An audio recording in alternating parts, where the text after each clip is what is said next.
I played 336 days of Stardew Valley as a thief. It's that time once again. With the series now drawn to a close, here is the big mega movie with all of Ember's antics in the valley throughout all 3 years, from 0 to perfection, and a little bit beyond. I love having a good long video on to work, study, relax, and even sleep to, so please leave a like if you also enjoy that kind of thing, and now, let's get into it. I played 100 days of Stardew Valley as a thief. This is Ember, my evil twin. She's been left her grandpa's old villa farm, which was once a full-on empire, but since his passing it's become completely derelict. Ember tried her best to stay out of trouble. She didn't want to follow in his footsteps at first, and we're not going to talk about how Grandpa got his empire, but Ember got bored of her mundane life and couldn't resist her need for mischief anymore. So now Ember plans to shoplift her way to victory. In this 100 days, we'll be aiming to complete as much of the community centre as possible. Probably not the entire thing though, because I installed a mod called More Bundles, so now we have an expert mode, because I just love to make my life more difficult. Since we have the shoplift mod, we won't be allowed to buy items from any of the stores with a few exceptions. Services like building and upgrades are allowed since I provide the materials. Backpacks and fishing rods are also allowed. I don't hate myself quite that much.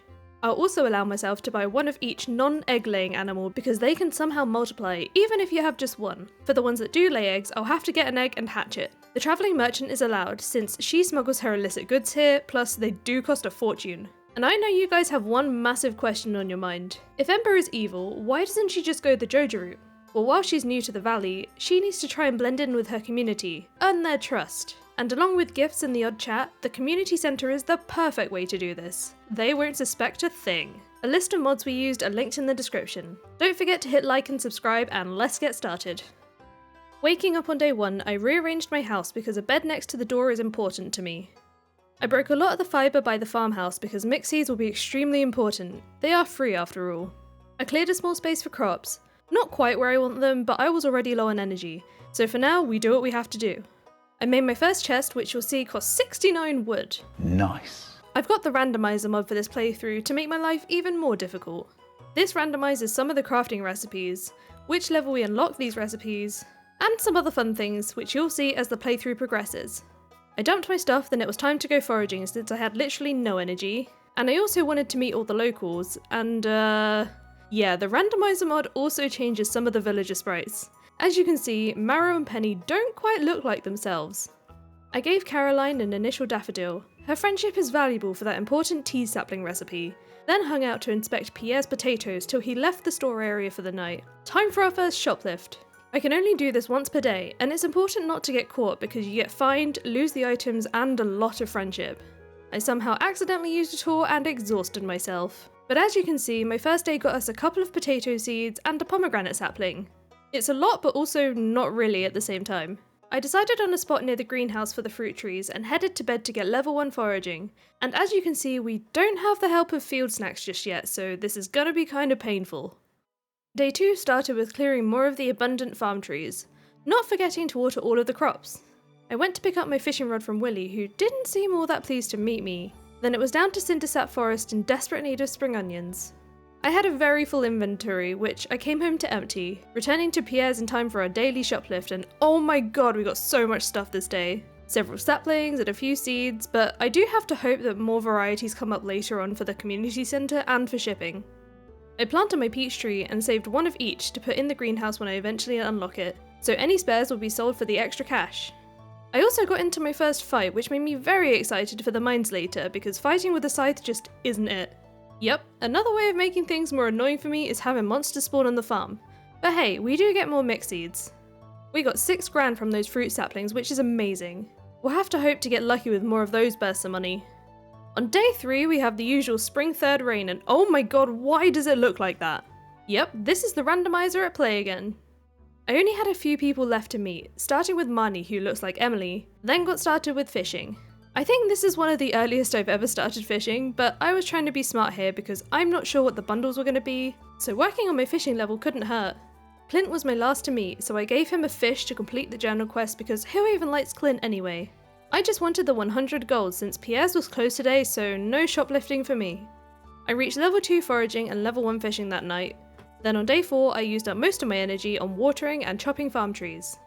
I bought the first backpack upgrade to carry more loot, and to make Pierre think I'm actually spending money here. I donated my first artifact, which I got from a dig spot for that extra 250 gold. I then accidentally exhausted myself chopping trees whilst waiting for Pierre's to close, and for today's haul I got a few new seeds, which was a win. Day 5 was cat day. I planned to call my little orange friend Phoenix, but because of the animation cancelling script it changed it to an R, so we'll just have to live with it. My first harvest of parsnips was ready, and because of the lack of field snacks, I'll be using most of these for food for the mines. The travelling merchant paid her first visit who had absolutely nothing of interest. Then it was up to the mines to find Marlon with a fresh new look. I got really lucky on floor 3 with a small glow ring, but since I arrived with basically no energy, and I didn't want to burn through my food in one day, I only got to level 8 before leaving. Plus, I didn't want to miss out on today's dose of thieving. 6 saplings? Don't mind if I do. I added the cherry and apricot trees to my collection and sold off the excess. With level 1 farming that night, we got the scarecrow recipe and the basic sprinkler one. There are some perks to the randomizer, and we made 1500 gold that night. The next morning, I skipped the furnace cutscene because who has time for Clint? The community centre was open today, so I went to look at the assortment of symbols on my way up to the mines. These crafting recipes are so weird. Iron ore? Oh man, no smelting for me for a while. I leveled up in mining and reached level 10 to get my first pair of boots. Then poked my head into the Adventurers Guild, having slayed 10 slimes. I checked the shop for recipes, forgetting I'm not playing Expanded, then chatted to the locals whilst waiting for Pierre to leave for the day. Today's haul was pretty decent. On day 7, I got a super important letter from the wizard. I tended to my crops first, then passed by the travelling merchant where I bought a summer spangle to invest in Caroline. It's been a while since I've done this, so I actually watched the funky cutscene for once. Then I couldn't be bothered to walk all the way to the community centre right now, so I checked those first bundles from my menu to see what hellscape we're gonna have to navigate through. First of all, no spring foraging bundle, which is a cruel and unusual punishment. But the most annoying ones are going to be the construction bundle, the sprinkler bundle, and the totem bundle. So for now, I'll be aiming for the exotic foraging bundle because that's the same as the vanilla one. I planned to spend this afternoon in the mines, and actually remembered to bring a chest this time, but when I got down the elevator I realised my error. That's the wrong tool, you dingus. Oh, what am I doing? I went home to swap it so it's ready for next time. Today's thief haul was a bit disappointing. Ingredients will be useful later, but for now I really need seeds. Step it up, Pierre. I returned to the farm to chop more trees and clear paths. I also thought a scarecrow would be a really good idea, and noticed the field snack recipe had appeared, which was a weird recipe. I'll have to eat fibre and sap? On day 8, I just got the recipe for the tree tapper, but I don't have any hay yet.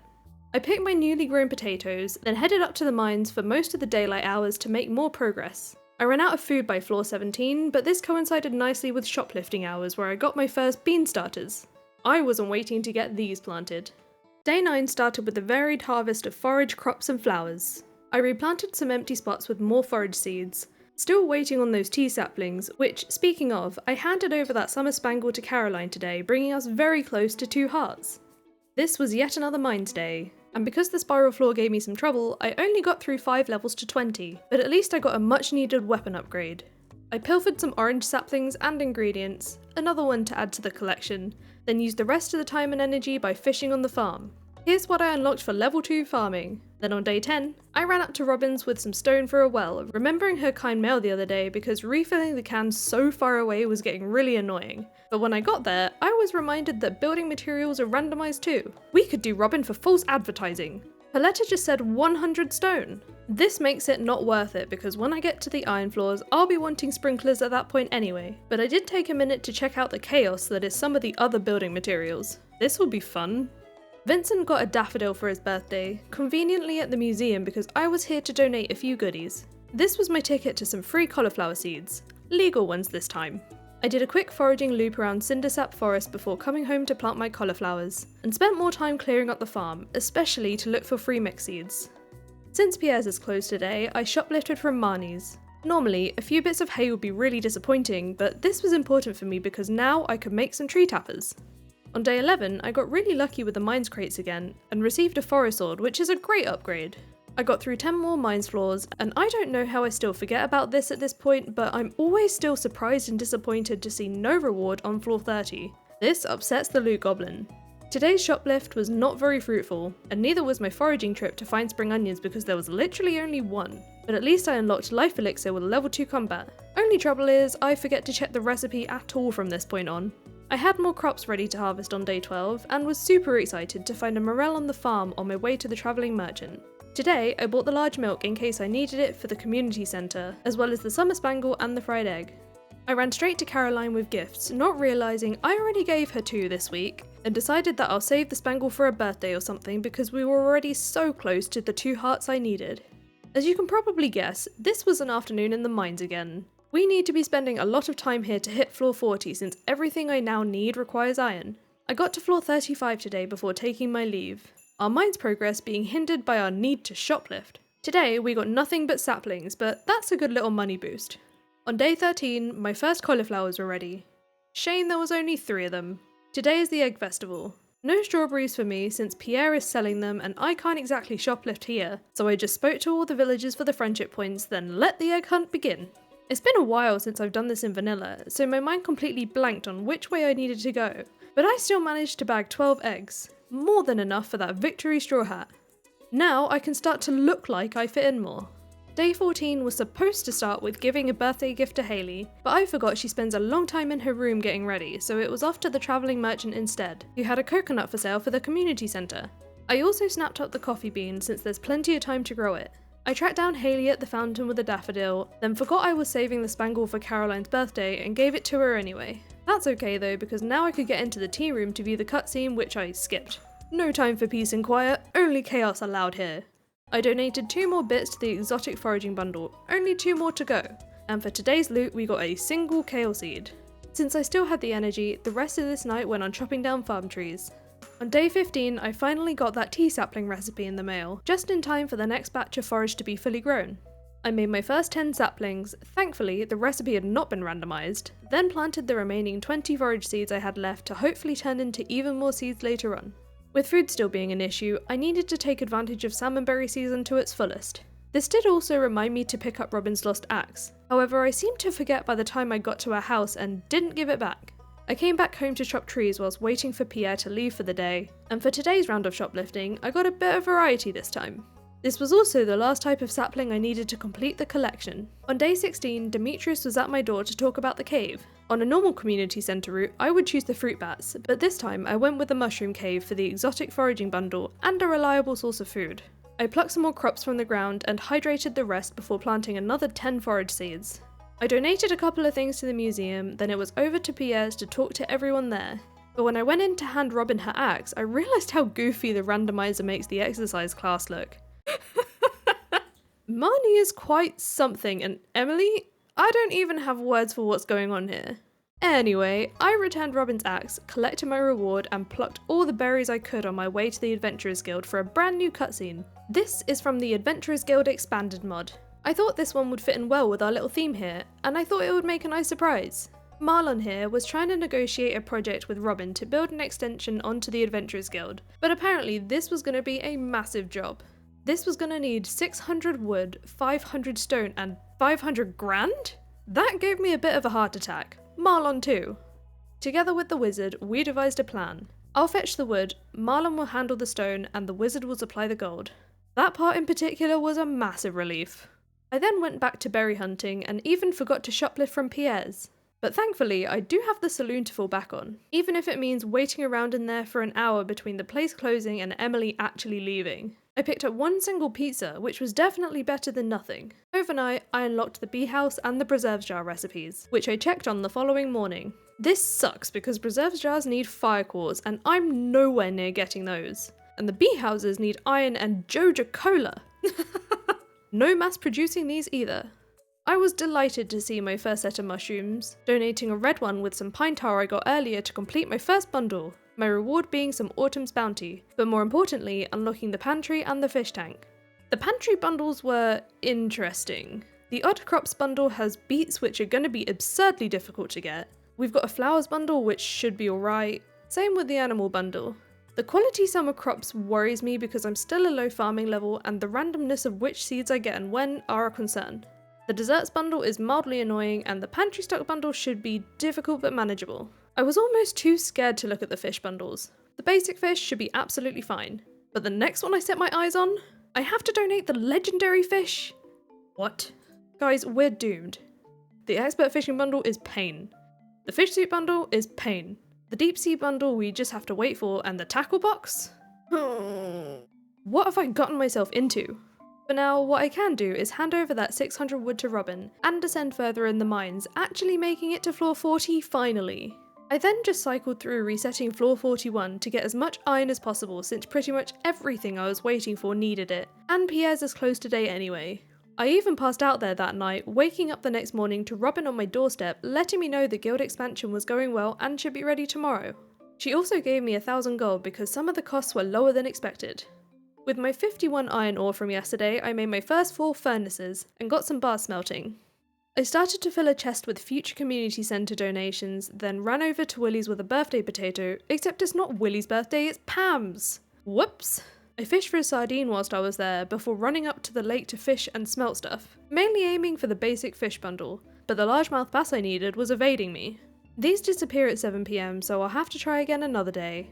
By the time I got home to put stuff away, it was too late to make it to Pierre's before his doors lock at 9, so I brought Pam a parsnip, fished in town for a bit, then headed back into the saloon to buy all the recipes, and wait for Emily to leave so I could burgle a single beer. On day 19, I bought a tulip from the travelling merchant, but passed up the starfruit, a decision I was gonna severely regret later. I fished up by the lake again to catch that largemouth bass, meaning I could now complete that bundle for a reward of 42 bait. What? This unlocked the boiler room. The first bundle will need to upgrade the house for. The fossil bundle pains me because I've already donated 2 of these to the museum. I could have been halfway there. And the last bundle is fine, nothing too crazy. This was the day I got the final backpack upgrade. I need that space for loot.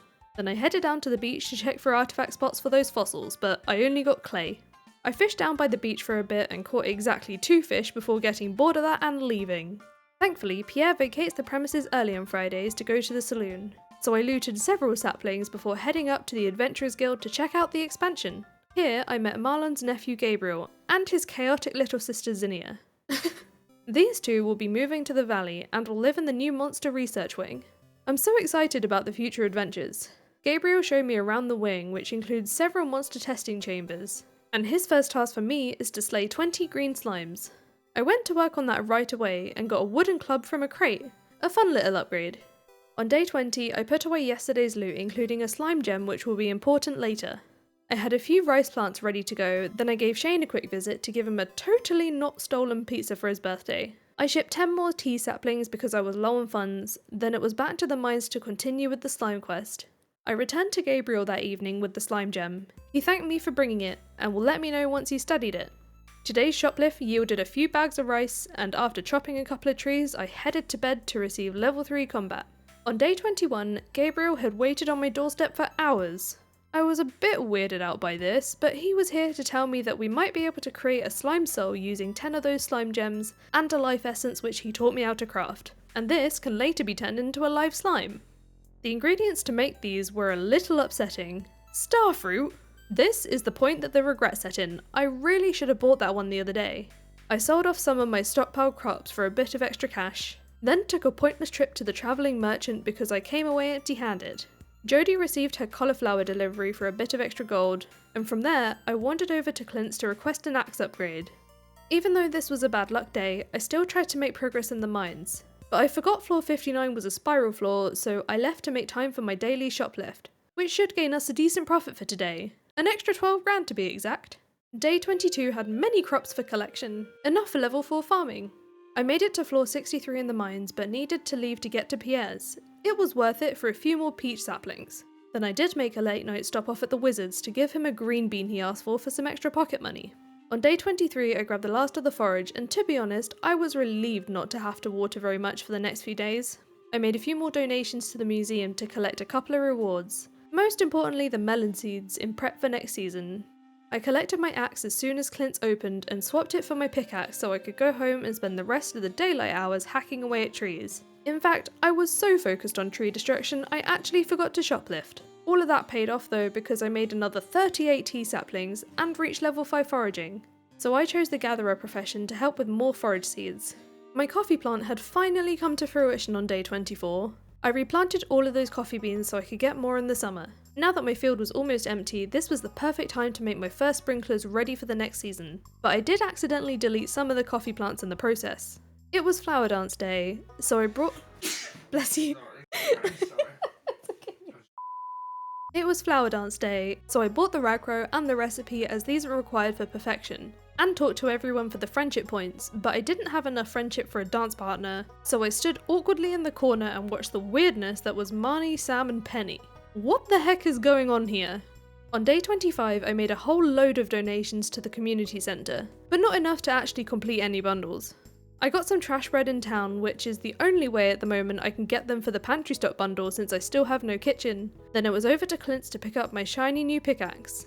I'd been missing mining already, so I ran straight over to try and make more progress, finding this nice bundle of nodes. I got through 5 more levels by shoplifting time. There were several goodies today, don't mind if I do. When I returned to the farm, I redid the sprinklers because I tend to prefer them untilled underneath. Does anyone else do this or is it just me? On day 26, I harvested and replanted more coffee before slashing some of the home beech fibre on the hunt for more mix seeds. I bought another tulip from the travelling merchant for a bundle, a duck egg to hatch in the future, and a large white egg too. Pierre got a daffodil for his birthday, then I brought Zinnia a leek after seeing her request on the board. As you can probably guess, this was another afternoon in the mines, and I seem to be getting really lucky with the crates here because I got another weapon upgrade from one again, and later on some better boots. I actually made it down to floor 75 today. Then at Pierre's, I was pleased to take home some speed grow, and obviously any seeds I get now I'll be saving for next year. I ended up returning to the mines that night to get an additional 5 floors done, collecting another pair of boots from floor 80. After passing out that night, I chose miner for my level 5 mining profession and reached level 4 combat. On day 27, I helped resolve a dispute with Hayley and Emily. Gotta share those responsibilities. But then I had to wait in their house for a few hours to give Emily a birthday gift. I asked Robin to build me a silo since hay is now a crafting material. I was back in the mines again, and in another stroke of luck, I got a farm totem I can use for the community centre bundle and hit a decent mushroom floor on floor 86. I left on floor 87 though because it was infested, plus I needed time to shoplift from Pierre's. On day 28 I visited the travelling merchant and came away with a big fat nothing, but I did collect plenty of spring onions for the last time this year. At risk of majorly repeating myself, we went mining again. I promise, we will do other things, but my focus right now is reaching the bottom for the skull key. Floor 89 was an infested floor, and after over an hour in game of fighting I got overrun and died. I didn't wake up at Harvey's though because Maru dragged us out. I lost 5 grand. I lost the slime too, but I didn't care about that because 5,000 gold! Ugh. I made a mere fraction of that back by selling my spare weapons and boots. I was hoping for some better luck with the shoplifting, and I managed to grab a good few seeds for next year. Satisfactory. On day 29, I scythed a load of grass because the silo was now done, and that long grass was encroaching on my crop space. I rehoed all the decayed spots and got those mixies planted, then stopped in at Robin's because I wanted some path recipes. I ended up just buying them all. I dropped into the mines to reach floor 90 for that obsidian edge, but as the pattern goes, it was now floor 91 which was infested. I can't be bothered with that, so I left. The first days of a season are important shoplifting ones. I needed as many seeds I could get my hands on, and today Pierre left a radish seed and a few blueberry seeds, which were a great win, and of course I went straight home to plant them. On day 30, I was relieved to wake up with many crops and no watering. Okay fine, I made a mistake with one spot, but I just destroyed it since it was only a corn anyway. For today's mines trip, I persevered with that stupid infested floor, which felt extra infested by the way, but a boss line dropped the slammer. Another good weapon upgrade. This meant I could smash my way through the rest of them. I did hit another infested floor on 97, but this was much easier to handle. I had to get up and do something though, and I stopped recording when I paused, but when I came back I forgot to resume the recording for the rest of the day. All that really happened was that I reached floor 100 and got my first star drop. No big deal. Day 31 was a mines day again. You know what these look like by now, so I'll just tell you I picked up the space boots on floor 110, found mushroom floors on floor 113 and 117, then successfully reached the bottom that night since Pierre's is closed for today anyway, so shoplifting was less important. On day 32, I wanted to expand my crop space, so I was back in the mines again for iron, but it was a bad luck day, so I wasn't doing well with finding nodes. I did, however, find 2 frozen tears, which meant I could complete my first boiler room bundle, the reward being a glow ring and unlocking the bulletin board. A few of the bundles were loved gifts for villagers, and I was really regretting giving Shane that pizza earlier, so let's hope I can get another. The gifts here weren't exactly easy either. We also had 2 colour bundles. the green bundle and the yellow bundle, and there's that starfruit haunting me once again.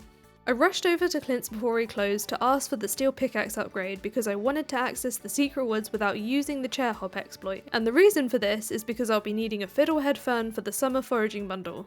I didn't forget Jazz's birthday, she got an amethyst, then I went home to plant a few forage seeds, completely forgetting about the daily thieving. At least I got level 6 foraging, unlocking the lightning rod in time for storm season.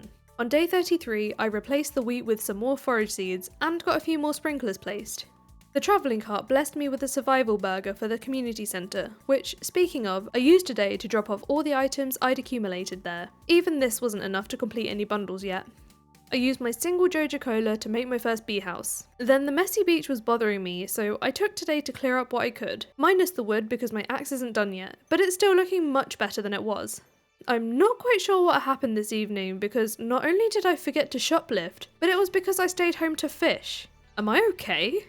Day 34 started with a pretty spicy harvest. Then made my first lightning rod with a copper bar and a frozen tear because the storm was due tomorrow. I burst into Clint's dead on 9 AM to collect my axe, and swap it for a pick, then sprinted straight over to the secret woods to break that log and gain entry. Those fiddlehead ferns are now mine, all mine! I dropped some stuff home, then rushed to the community centre to complete that bundle in return for some extra forage seeds, and unlocking the vault room. This had a 1000 gold bundle with a couple of sprinklers, a 10,000 gold bundle containing a keg, a 37,500 bundle which I can't afford yet, so I just got the 3,500 bundle with some quality fertilizer. I made this a day of donations, also popping into the museum with a few more items to drop off, and the reward for these was a starfruit seed. I wasted no time in shoving this in the ground and filled my new keg with a cauliflower. This was the first time in a few days that I'd remembered to shoplift, but there wasn't all that much behind the counter today. I also finally fixed the beach bridge for a bit of extra pocket change and foraging XP. On day 35 my first radishes were ready, including a single gold quality one which we'll need a couple of for the community centre. The travelling cart had nothing at all useful, and this rainy Sunday morning was spent chopping down farm trees. I was mainly waiting for Zinnia to be up and about so I could give her a birthday gift of a potato. Sebastian was asking for a red mushroom on the town board, which, thankfully, there was one waiting for me in the mushroom cave, so I took it over to him whilst he was chilling in the saloon. I spoke to everyone there whilst waiting for shoplifting hours, then robbed 2 apple saplings from Pierre's counter, coming back to the farm to continue with the tree chopping. On day 36, I harvested my coffee plants and made some more tea saplings to sell before collecting my upgraded pickaxe from Clint's. I took this up to the mines for the day to farm for more fibre for tea saplings and for fire quartz for preserves jars. I only managed to get 3 this day though, so we won't be mass producing jams and pickles, at least till we can get crystallariums. But on the bright side, we did leave with almost 100 fibre, and we managed to pilfer my first few tomato seeds. My last stop before going home was to drop off a diamond to Gus for his birthday. When I did get home, I planted my new seeds and added some quality fertiliser to some radish seeds and the tomato seeds, in the hopes it will help towards the summer quality crops bundle. On day 37, I got a fossil from a dig spot which I can use for the community centre. My second dig spot was far less exciting though.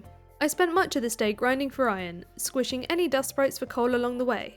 When I left the mines for the day, I'd gained 142 iron ore, but got a much less pleasing 5 corn seeds from Pierre's. Beggars can't be choosers, I guess. This was made slightly better by getting a risky trash bread for the community centre.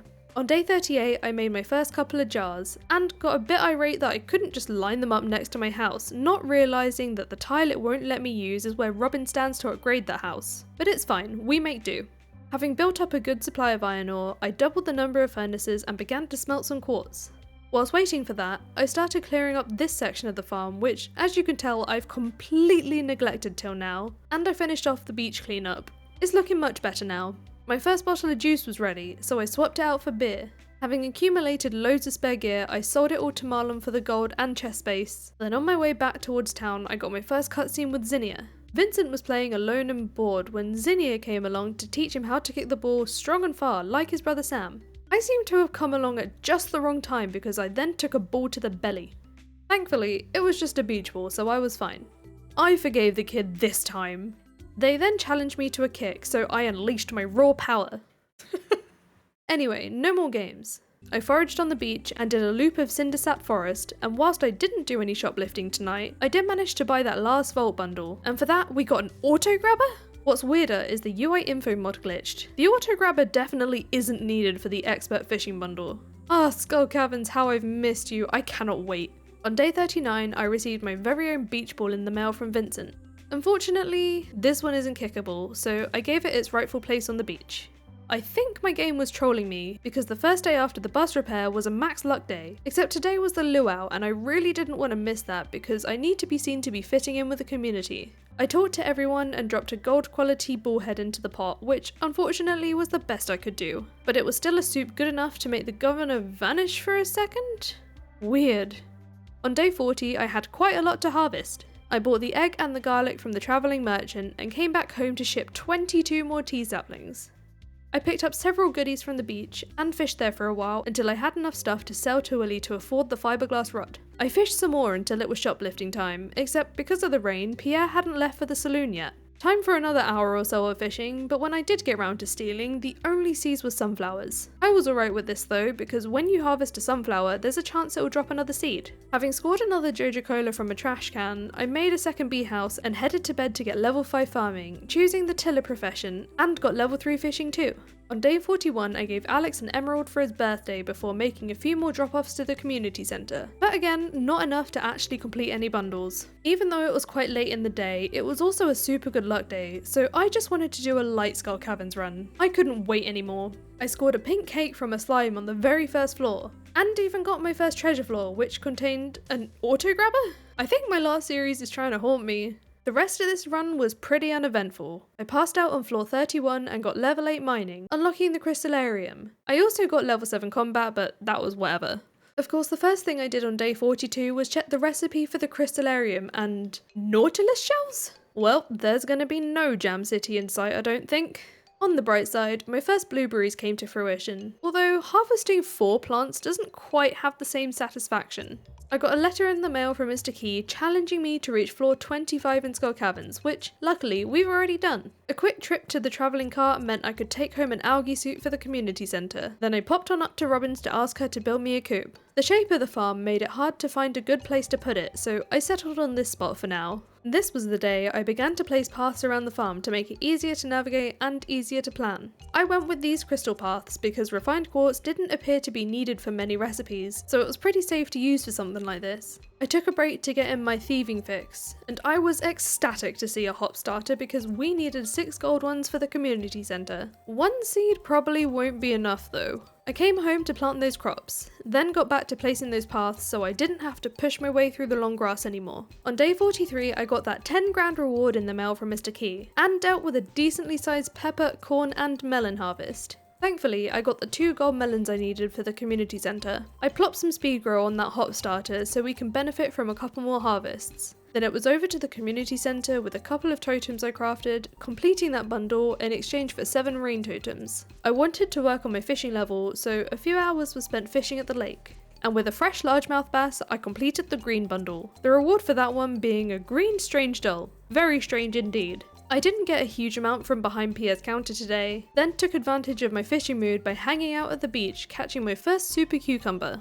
On day 44, I slashed more of my farm fibre for mixed seeds and later crafting tea saplings. I planted all those seeds being my main source of crops. Then I walked over to the museum to drop off a couple of bits but forgot to collect any rewards.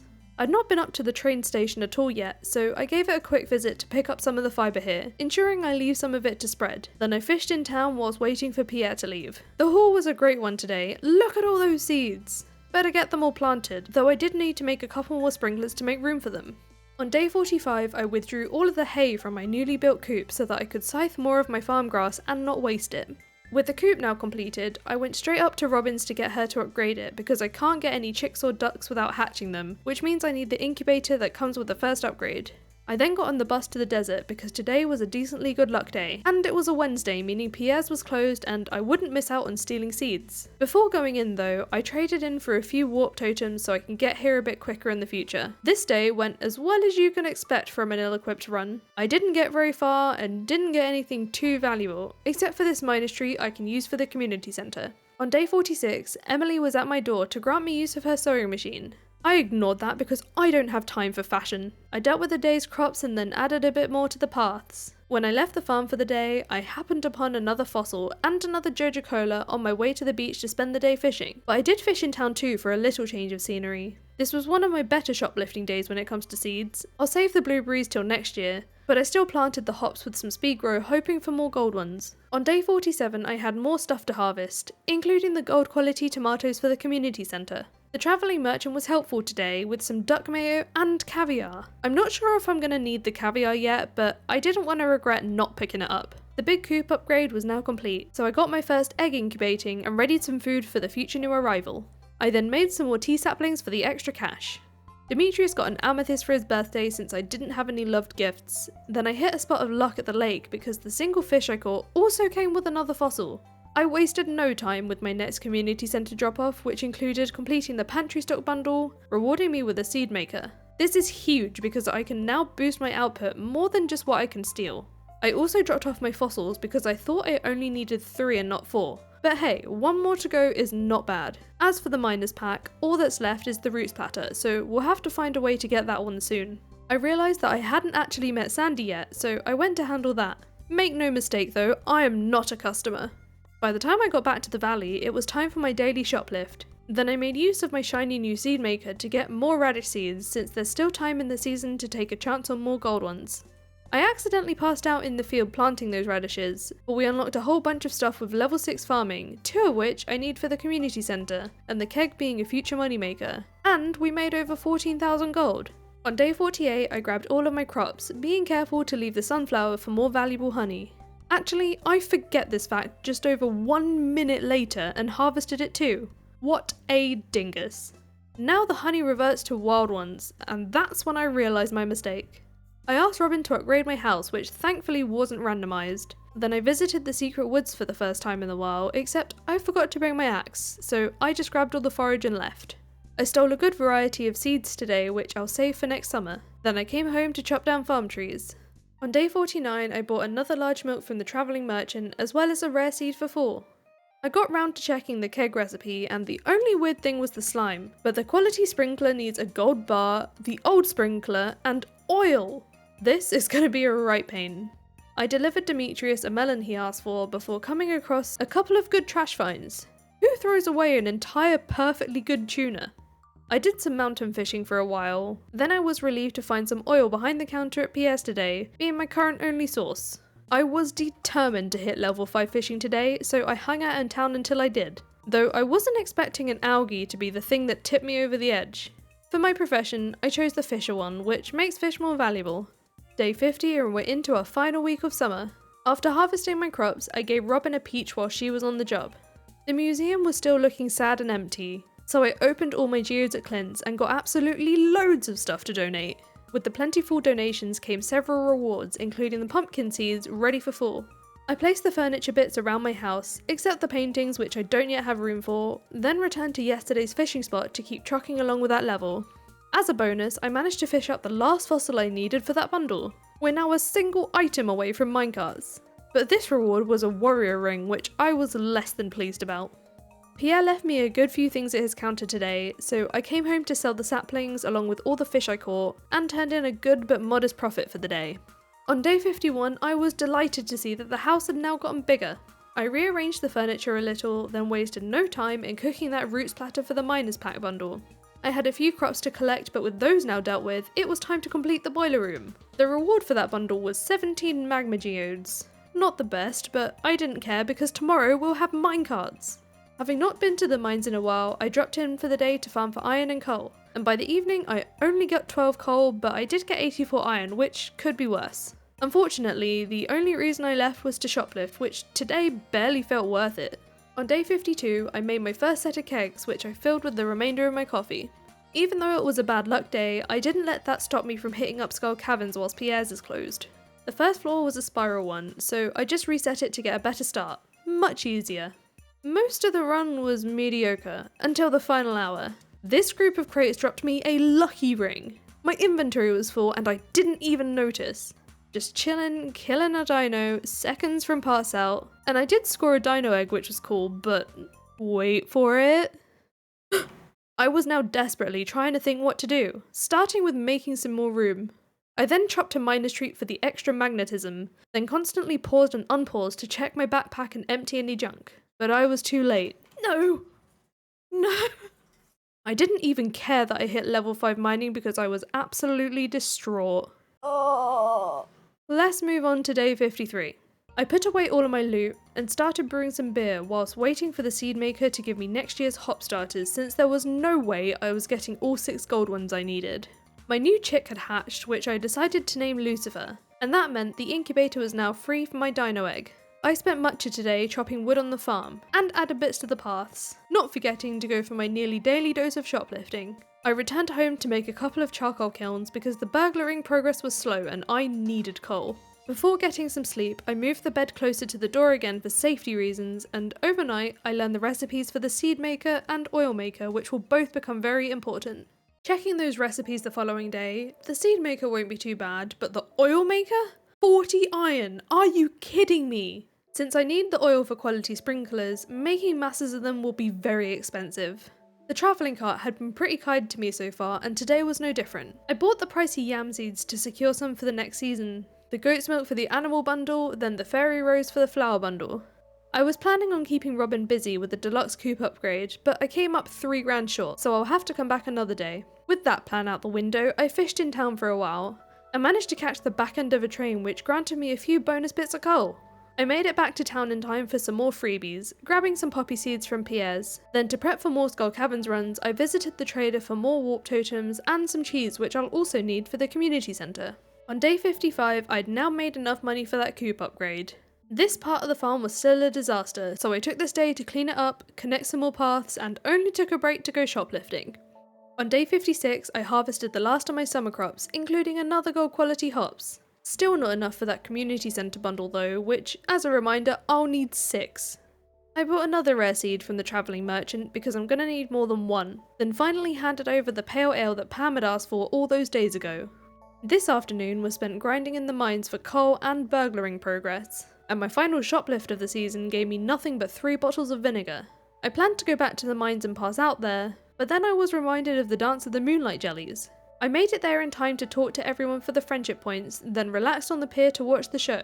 No rest for me yet though, because when I got home I wanted to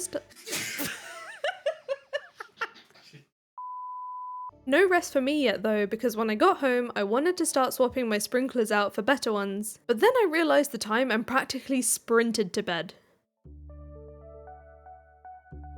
My first stop on day 57 was the Secret Woods for hardwood. I took some time that morning to set up the new sprinklers, which wasn't the easiest with the shape of the farm.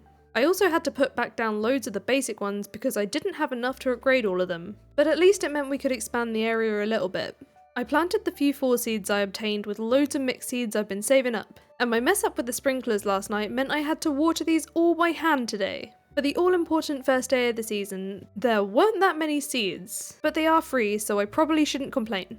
It was the amaranth I was excited about though, because I needed them for the community centre.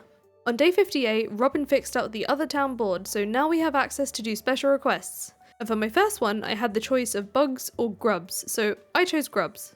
Penny got a diamond for her birthday, then it was up to the mines for iron and coal, because it seems in the time it took for me to walk up there, I already forgot about the quest. I was insulted with a single corn seed from Pierre's, and when I got home, I made another 2 bee houses with a couple of Joja Colas I'd left in a chest. On day 59, I bit the bullet and made that absurdly expensive oil maker.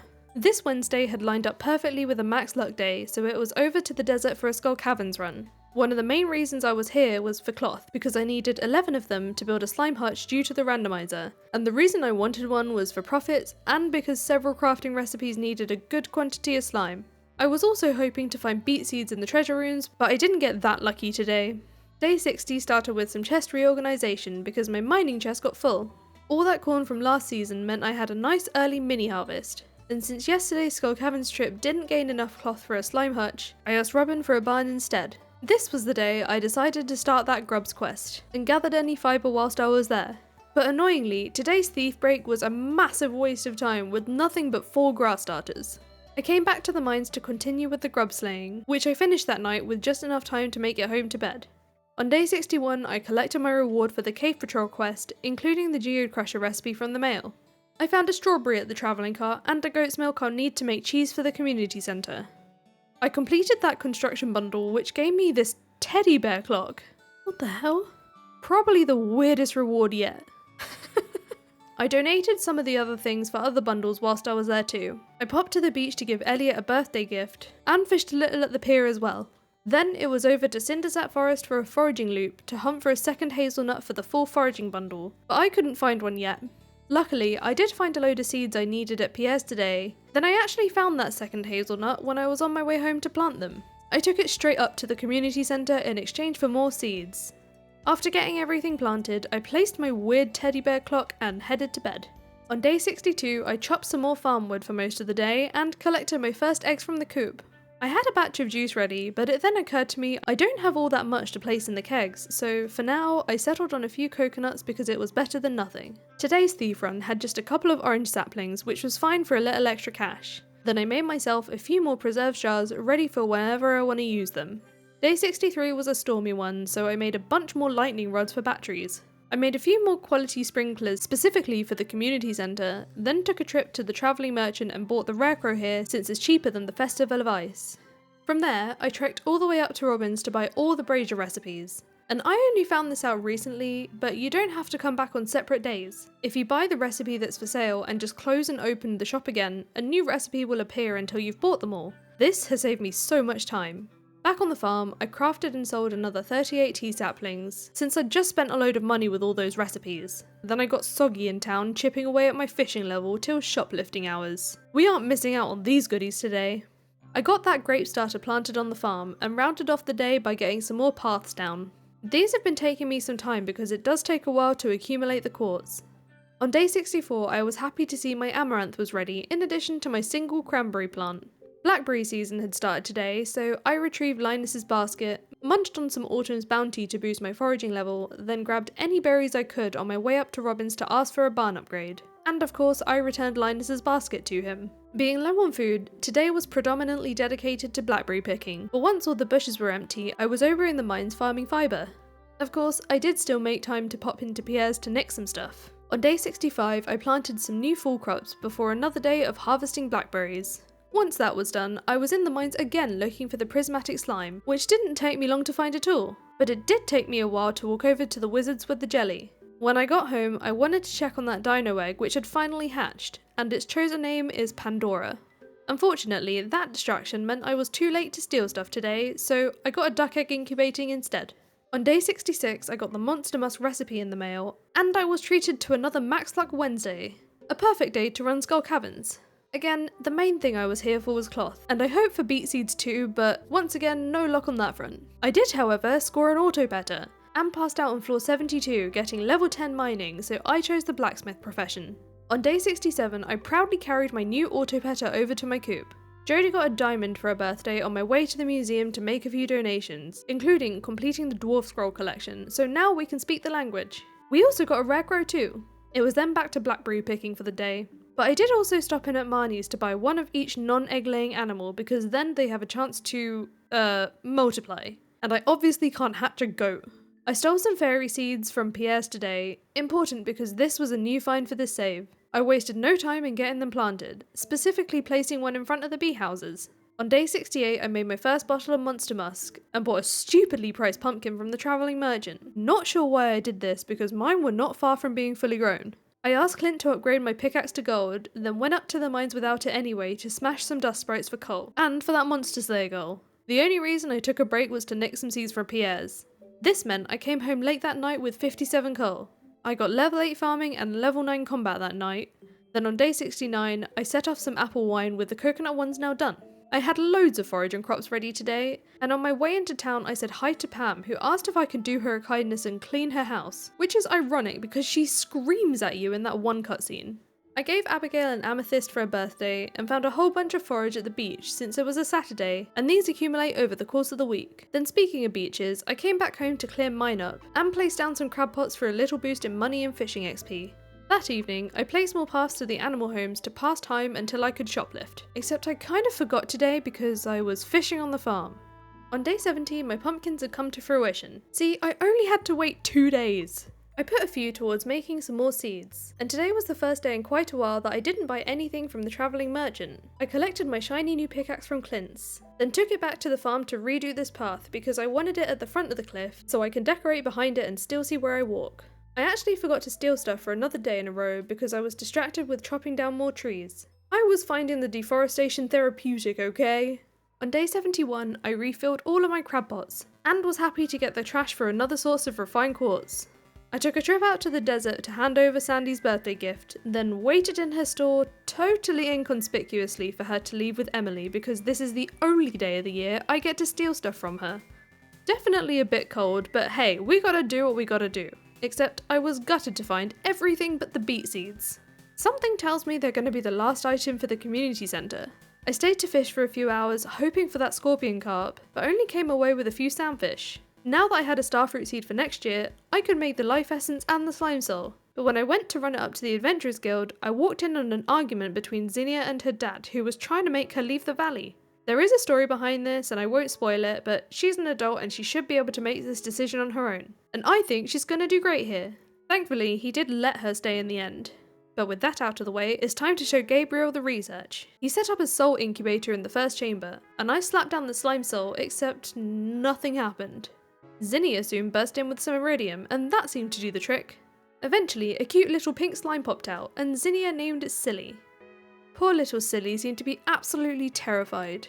Gabriel just wanted to capture it and run tests on it, but Zinnia wanted to go for a more friendly and humane approach, so I ended up siding with her. I might be a thief, but I ain't heartless. And Silly seemed to be thankful too. I can start making friends with Silly tomorrow, and Zinnia will be setting up their room in the meantime. Before doing anything else though, I had dinner plans at Jodie's. On the menu tonight is crispy bass seasoned in floor dirt. With a full belly, it was over to the wizards to learn to be able to communicate with Silly. He'd prepared me a remedy for this, but I really wish he didn't tell me what was in it. It sounds quite horrible, and the goat's milk in particular is what's probably going to make me want to throw up. Well, only one thing left to do. I'll get to test it tomorrow when Silly's room is finished. But that whole adventure meant missing out on shoplifting yet again. Zinnia was waiting on my doorstep the following morning, and she snuck Silly over in a box. It worked! I could now understand them, so it was now my job to build up that friendship. It was also fair day today, so I spoke to everyone for the friendship points, and of course grabbed that free legal burger. I put together a very random display, and somehow I managed to win. I wanted to make that stupid wheel work for me this year, so I put in half of what I had on green each time until I lost. At which point I then put all I had because I just felt the next one being a win. And sure enough, I was right. I now had enough tokens for my next star drop, and the rare crow. Then I went in for another round on the wheel because there were also pepper poppers being sold and I needed that for the community centre. This is fine because I didn't spend any gold on it.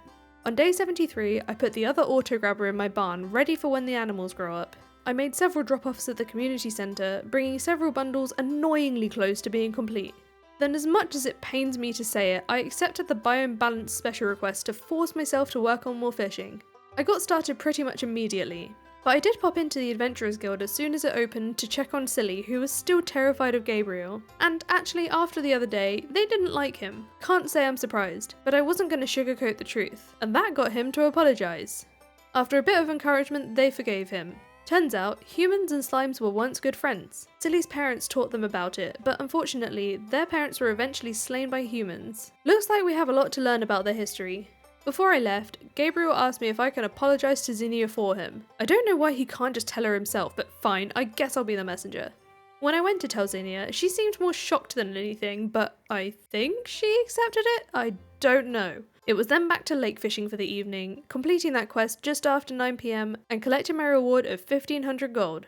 I gave my feet a rest in the saloon whilst waiting for Emily to leave for the day because today Gus's was the target, and I made away with some spaghetti and some bread. But I was looking for the pizza, so I'll have to come back another day.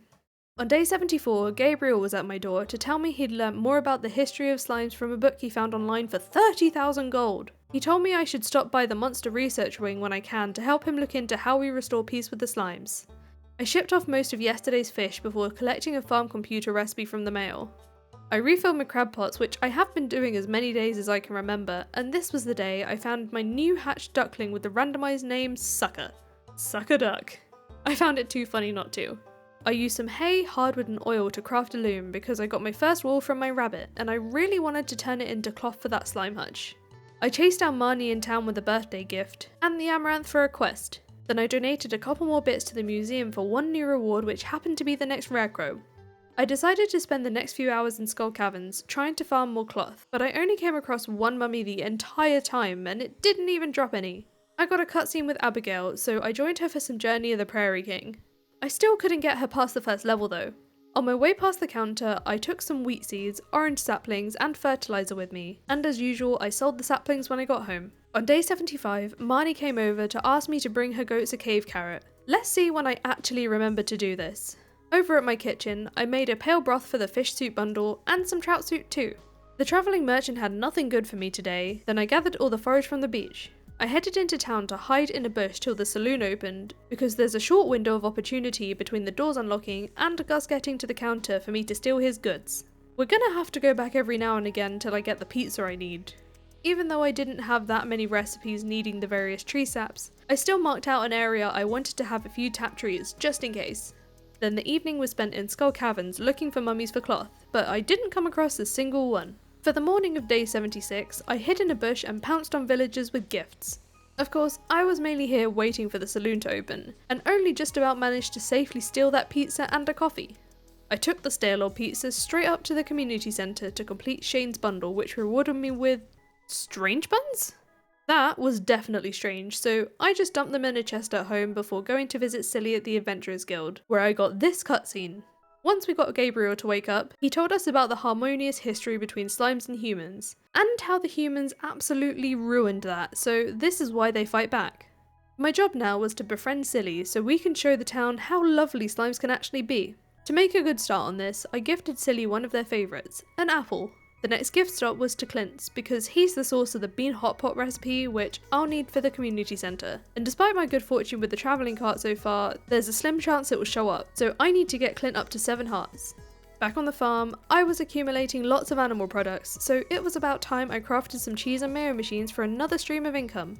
On day 77, I sold off the day's crops of mayo before picking up another strawberry from the travelling merchant to turn into seeds for spring.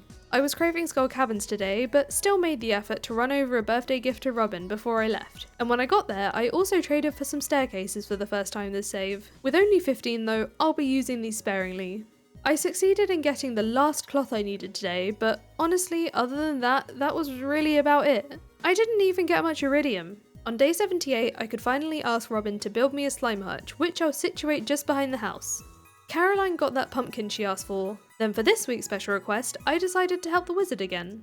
I wanted to start immediately, so I sprayed myself with Monster Musk, then hit up those frozen floors looking for ghosts. As usual, I did take my shoplifting break, not to miss out on the freebies, then lucked upon that ectoplasm later that night. I did still stay for a few more hours though to make use of the Monster Musk for the dust sprites. I started day 79 by refilling my crab pots to reach level 7 fishing. I delivered the wizard his ectoplasm and got promptly shooed away, so I retreated to the farm to fish for the day. Pierre only left 2 rubbish packs of soil behind the counter today. Then it was over to the community centre to complete the animal bundle in exchange for another cheese press. On day 80, Marlon was at my door to talk to me about my new slime hutch. And because of the randomizer, he vanished whilst trying to give me the slime egg, but hey, I'll always take the freebies. It was time to set up the slime hutch with some sprinklers for the slimes and a fence to keep me safe. Then I got that first egg incubating. I'd been saving George a leek for his birthday, then planned on Skull Caverns once again for another lucky Wednesday. Yup, a second auto petter. This was my most interesting find of the day really, and I passed out on floor 70, still beet seedless. On day 81, I gave the new auto petter a home in my barn before making my first ever iridium sprinkler, which requires 4 omnigeodes and a quality sprinkler, which also needs the basic sprinkler, so these truly are an upgrade. I harvested my 3 sweet gem berries, 1 for shipping, 1 for the star drop, and the other to keep just in case I need it for something. That sprinkler we just made was the single last item I needed to complete the crafts room, and the reward was 18 ancient seeds. This was a huge deal considering we had none at all. But with that, that's our 3rd room of the community centre complete. In another victory today, I then ran over to the secret woods with a sweet gemberry to appease Old Master Cannoli. Here's to another star drop. I did have to come back later with my axe though for the hardwood because I forgot earlier. I looted 5 bok choy seeds for the next year, then sold all of my spare weapons to Marlon, obviously making sure to check in with my favourite little slime whilst I'm there. On day 82, the travelling merchant blessed me with Tom Carr's soup, the last item I need for the fish soup bundle.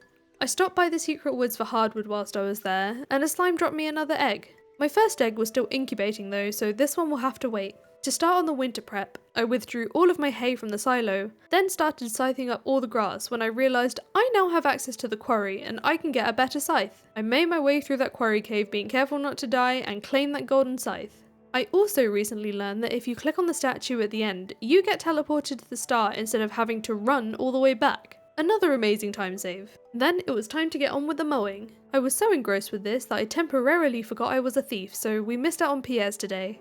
On day 83, my first slime had hatched, so I set off that second egg.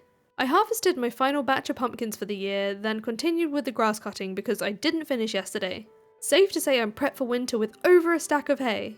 I made a start on clearing out the quarry that afternoon, but there'll be no thieving today because tonight was Spirit's Eve. The first thing I did there was buy the jack-o'-lantern recipe and the rarecrow since I need both for perfection. Then I made sure to talk to everyone for the friendship points before taking on that maze to claim the free golden pumpkin. On day 84, I bought the blueberry tart from the travelling merchant for the community centre, which I took straight over to donate. I also donated that Tom Carr's soup to complete the fish soup bundle, which gave me a lovely treasure chest. I ended up just shipping it because I couldn't be bothered with tailoring it. I cut down the last of the grass, which I probably could have done yesterday given that it's raining today. Then I stopped in at Willie's shop for the first time in a while because I was here for an iridium rod. I took this to fish just north of Jojamart because this would be the last time this year I could catch the anglerfish, which, surprisingly, I succeeded. Unfortunately, we can't keep it because it has to go to the community centre. The last shoplift of the season gave me a whole bunch of seeds for next year. This was one of the best finds yet, and now I felt ready for winter. On day 85, I built a path from the house over to the slime hutch, which I extended to the water to make it look less weird. I accidentally startled Crowbus, who I found hiding in a bush by the playground, and they handed me a magnifying glass so I could now find secret notes. I went for my first bit of winter foraging, where I picked up a couple of crocuses, one of which went to completing the flower bundle, and the reward for this was 15 farm totems. I was excited to see community cleanup on the special request board today, and after completing my foraging loop, I went straight to floor 100 in the mines because this is one of the best ways to get loads of trash. I also killed 2 birds with one stone by catching the lava eel too. Late that night, I shoplifted a fish taco from the saloon. With +2 fishing, this could come in handy later on. On day 86, I dropped off the last bits of trash needed to complete that quest. After yesterday's lava eel, I wanted to tackle the other mines fish, so I went to catch the ghost fish, the ice pip, and the stonefish, which took the majority of the day. I shoplifted from Pierre's today, but being winter, he didn't have any seeds. The saplings were still nice though, then it was off to bed for another good luck Wednesday on day 87. I handled Linus's birthday first, waiting till after his birthday bath to hand him a gift of a cactus fruit. Over to Skull Caverns where I got my first prismatic shard from a serpent on floor 5, and since I was still so close to the start, I decided to pop outside to get that galaxy sword. It was about time. The run became a fair amount easier with my shiny new sword, but I still used staircases to skip infested floors, which I was still using sparingly because these cost wood and 3 geodes to make, so I can't just emergency craft them. I also got my first cowboy hat today, and I think this suits the vibe much better. I even found more prismatic shards, but alas, still no beet seeds. On day 88, I fed my starving barn animals before incubating a purple slime egg we acquired yesterday. Having recently learned how to make fibre seeds, I made as many as I could to hold the sprinkler spots for spring till I ran out of mix seeds. Then I filled most of the rest with forage seeds, which I'll probably harvest and replant later on. I found a fried eel in a trash can and snuck into Pierre's for my daily goodies. Then it was over to the mines for the night to finally hit the dust sprite goal. On day 89, I bought 2 large white eggs from the travelling cart, one to hatch and one to ship. I finally broke my way into the area to access the dwarf, so I went to introduce myself. Then I was briefly in the mines to get a few more bits of bug meat for bait whilst waiting for the Adventurers Guild to open. I could finally collect my burglar ring to make my burglar status official. Then I popped back home to craft a glowstone ring to replace the magnet ring and glow ring I was wearing.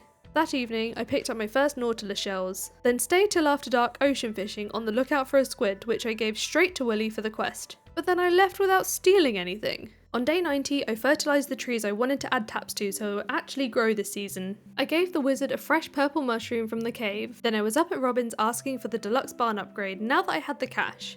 I delivered an amethyst to Emily today on behalf of Clint, which she didn't seem to understand, but hey, I'll take the credit since it was my gift after all. And speaking of gifts, I also brought another apple to Silly. The rest of this night was spent in the mines to farm for solar essence to craft with, and as a bonus, I leveled up in combat. On day 91, Pierre was at my door to tell me if I keep buying seeds from him, I'll be even more productive next year. He doesn't even suspect me. He's also expanding his seed selection, so now I'll have even more variety to steal. And don't worry, Pierre, I'm not interested in those nasty Joja seeds. Oh no, I only want to get my hands on the best quality stuff. I refilled my crab pots on my way for a pointless trip to the travelling merchant, then it was over for a quick visit with Caroline with a rabbit's foot for her birthday. I fished the afternoon away till I caught myself a sturgeon, then it was time for another night of farming solar essence. I began day 92 crafting a bunch of fishing tackles for a community centre bundle. I brought these up there with a few other donations and got close to finishing the large tackle box. For my next special request, I'll be hunting down the juiciest of bugs. And before heading to the Festival of Ice today, I wanted to take advantage at least a little bit of this bubble spot. I caught 6 fish before deciding to head in for the festival, where I did the rounds to get in on those friendship points. Then it was time for the annual fishing contest. My little warm-up this morning served me well, because with 5 big slimy fish, I claimed that victory. That sailor hat, however, is not for me. I spent the entirety of day 93 farming for bug meat, which included finding my first ancient seed artifact. Actually, I came away with 3, as well as 4 slime eggs and 156 bug meat for the quest and for bait. I don't know why I'd not thought of this before, but the ice cream counter is almost always open to steal from, which was perfect because I needed 2 of these for the community centre. On day 94, I incubated another slime egg before going straight to the museum to make those donations. But when I got there, I got a cutscene with Zinnia. Gunther had found a book which showed a gem that Zinnia happened to be wearing, one her mother had given to her. Turns out this was her mum's journal. It spoke of many good things about her father and brother, but the last entry in the diary was about how miserable her pregnancy was with Zinnia. This made her think she wasn't actually wanted. I didn't know what her mother was thinking, so I told her I didn't know, but it doesn't matter because now there are people who appreciate her right here, right now, and this was all the reassurance she needed. With that out of the way, I made my first donations of the day, then went back and forth to Clint several times to open all of my geodes and donate when my backpack was full. By the time I was done, I had several rewards to collect, including that ancient seed recipe finally. I got Sebastian a frozen tear for his birthday, then walked all the way down the pier to drop off the bug meat for Willy. Back at the farm, I got around to making my first crystallariums, putting jade in one for staircases, and marble in the other to duplicate once so I could craft with one and donate the other. I then took a second trip to the beach that night to do some more fishing till near the saloon's closing time so I could rob the place of a salad and a carp surprise. The following morning, Gunther came by to thank me for my contributions to the museum and handed over the key to the sewers. Believe it or not, I spent even more time fishing today until the Adventurers Guild opened. I handed Silly another apple, then took a stroll back home to sell off my catches, and craft a worm bin for a slow steady source of fish bait because the crab pots were really eating it up. I cleared out the stumps at the secret woods and rounded off the day planting and fertilising mahogany trees. My forage seeds matured on day 96. I turned what I could into more seeds which I filled the empty spots with, then found nothing I wanted at the travelling cart on my way to the secret woods for more hardwood. I came home to drop stuff off, then had to make a second trip out that way because I forgot to bring the wizard his void essence that he'd requested by mail. Emily came out of her house right as I was searching the trash, so I made it up to her with an aquamarine. Then I unlocked the sewers so I could go and meet Krobus for the first time. I then popped down to the beach to have a gander at that nasty wriggly mess, but skipped half the cutscene because I just wanted that recipe. I pilfered stuff from Pierre's for the first time in a while, taking home a good few saplings, then made this day one where I upgraded my sprinklers, first to quality ones, then some of those to iridium. It took me some time to set these up. It definitely expanded the area, but the awkward shape made things look a little odd. On day 97 I connected up more of the paths and added some more up the side of the farm. Winter is perfect for decorating and this took me most of the day, the nighttime being used to plant more fibre for those sprinkler spots. On day 98 I was excited to see another strawberry at the travelling cart on my way to catch the wood skip. I wanted to give a cup of coffee to Harvey for his birthday, but when I got to the clinic he'd just headed upstairs and I wasn't good enough friends with him to enter. I'll just have to hope he goes to the saloon later. I fetched Pam an earth crystal she asked for on the town board, then I wanted to buy a pig from Marnie before she closes, except she wasn't at her counter. By this point, I wanted to go check the saloon, but when I got there, I had to hint at Pam to pay off that bar tab first. With that now dealt with, I was relieved to be able to give Harvey his birthday gift. then waited outside Clint's to be able to give him an aquamarine. He was then suddenly rude to me, so I stormed off to the farm to fish for the night.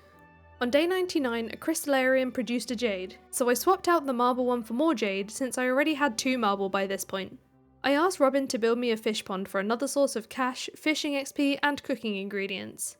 And when I went to say hi to Sebastian, I walked in on a very weird game of Solarian Chronicles. Sam, what are you doing? Anyway, I joined in to get a C rating. I can never seem to get any better than C. A new week means new special requests, so I decided to help Robin with her project. I headed to the secret woods to start on this right away because the wood has to be fresh. For a bit of a change of scenery, I wanted to steal from Robin's, except this was pointless because all I got were 3 bits of stone and 3 bits of wood. Tonight was the first night of the market, and the travelling merchant had kindly brought along 5 strawberries, so I snapped those up for next spring. I then watched the mermaid show so I could do that puzzle to get the free pearl for the community centre. I grabbed a free legal cup of coffee, then spent the rest of the night submarine fishing because I needed all of these for the community centre. On day 100, I turned all those strawberries into seeds from last night, and then took all the fish up to the community centre to complete the expert fishing bundle for 15 beach totems, and the deep sea bundle where I didn't even need the pearl, and that was in exchange for loads of wild bait, some of which I used in the large tackle box. Abigail asked me to secretly bring her a snow yam, so I gave it to her right in front of her dad. Then I checked in on Silly and gave them an apple before spending my final night fishing in the submarine so that I could round off the series by hitting level 9 fishing. This was a very fun but challenging 100 days. Let's see where we are with the community centre. We know we completed our goal because we finished the vault room, the crafts room and the boiler room. As for the rest of the bundles, most of them only have 1 or 2 items left, but it's the quality crops that might cause the most pain. That is, if we ignore what's left in the fish tank, most of which is that stupid legendary fish bundle. Here's a little before and after of how our farm is looking, from day 1 till day 100. We've got it pretty tidy, but it's still got a long way to go if we have any hope of turning it into the empire again. I played 200 days of Stardew Valley as a thief. Well, actually, I got loads of comments on my last video saying that it's silly that we just play 100 days of a game with a yearly cycle. I mean, a full year is only 12 more days, and you're totally right. So not only will we be playing another 100 days, we'll be playing all the way up to the end of year 2. So this will bring us up to 224 days. And from now on, this style of video will be played in 4 years because it just makes sense. If you've not seen the first 100 days though, you're gonna want to get caught up. You don't want to miss a single second of the chaos. This time, Ember is determined to finish that community centre and get really close with everyone.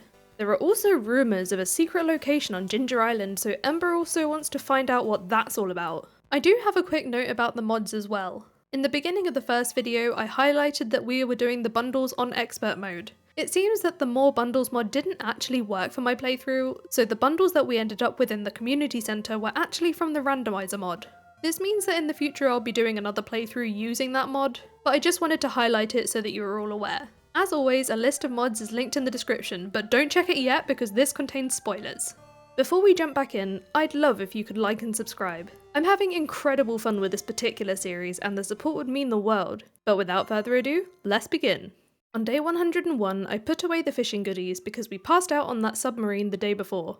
I stopped in to see the wizard with a purple mushroom for his birthday, then on my way into town I couldn't help fishing at this bubble spot to work on reaching level 10 ASAP. The bubble spot disappeared with enough time to make it to Clint's before he closes to hand him an iron bar he had requested by mail. Then it was off for the final day of the night market where I found the lead bobber I needed for the community centre. This was the last thing I needed for the tackle box bundle. The rest of this day was spent in the submarine for the last time of the year, fishing for XP and extra cash. I shipped most of what I caught the next morning, and planted some forage seeds planning to turn these into more seeds later for tea saplings. I was back to my daily task of refilling my crab pots, again for fishing XP, then gathered hardwood at the secret wood since we accepted Robin's special request in the last video.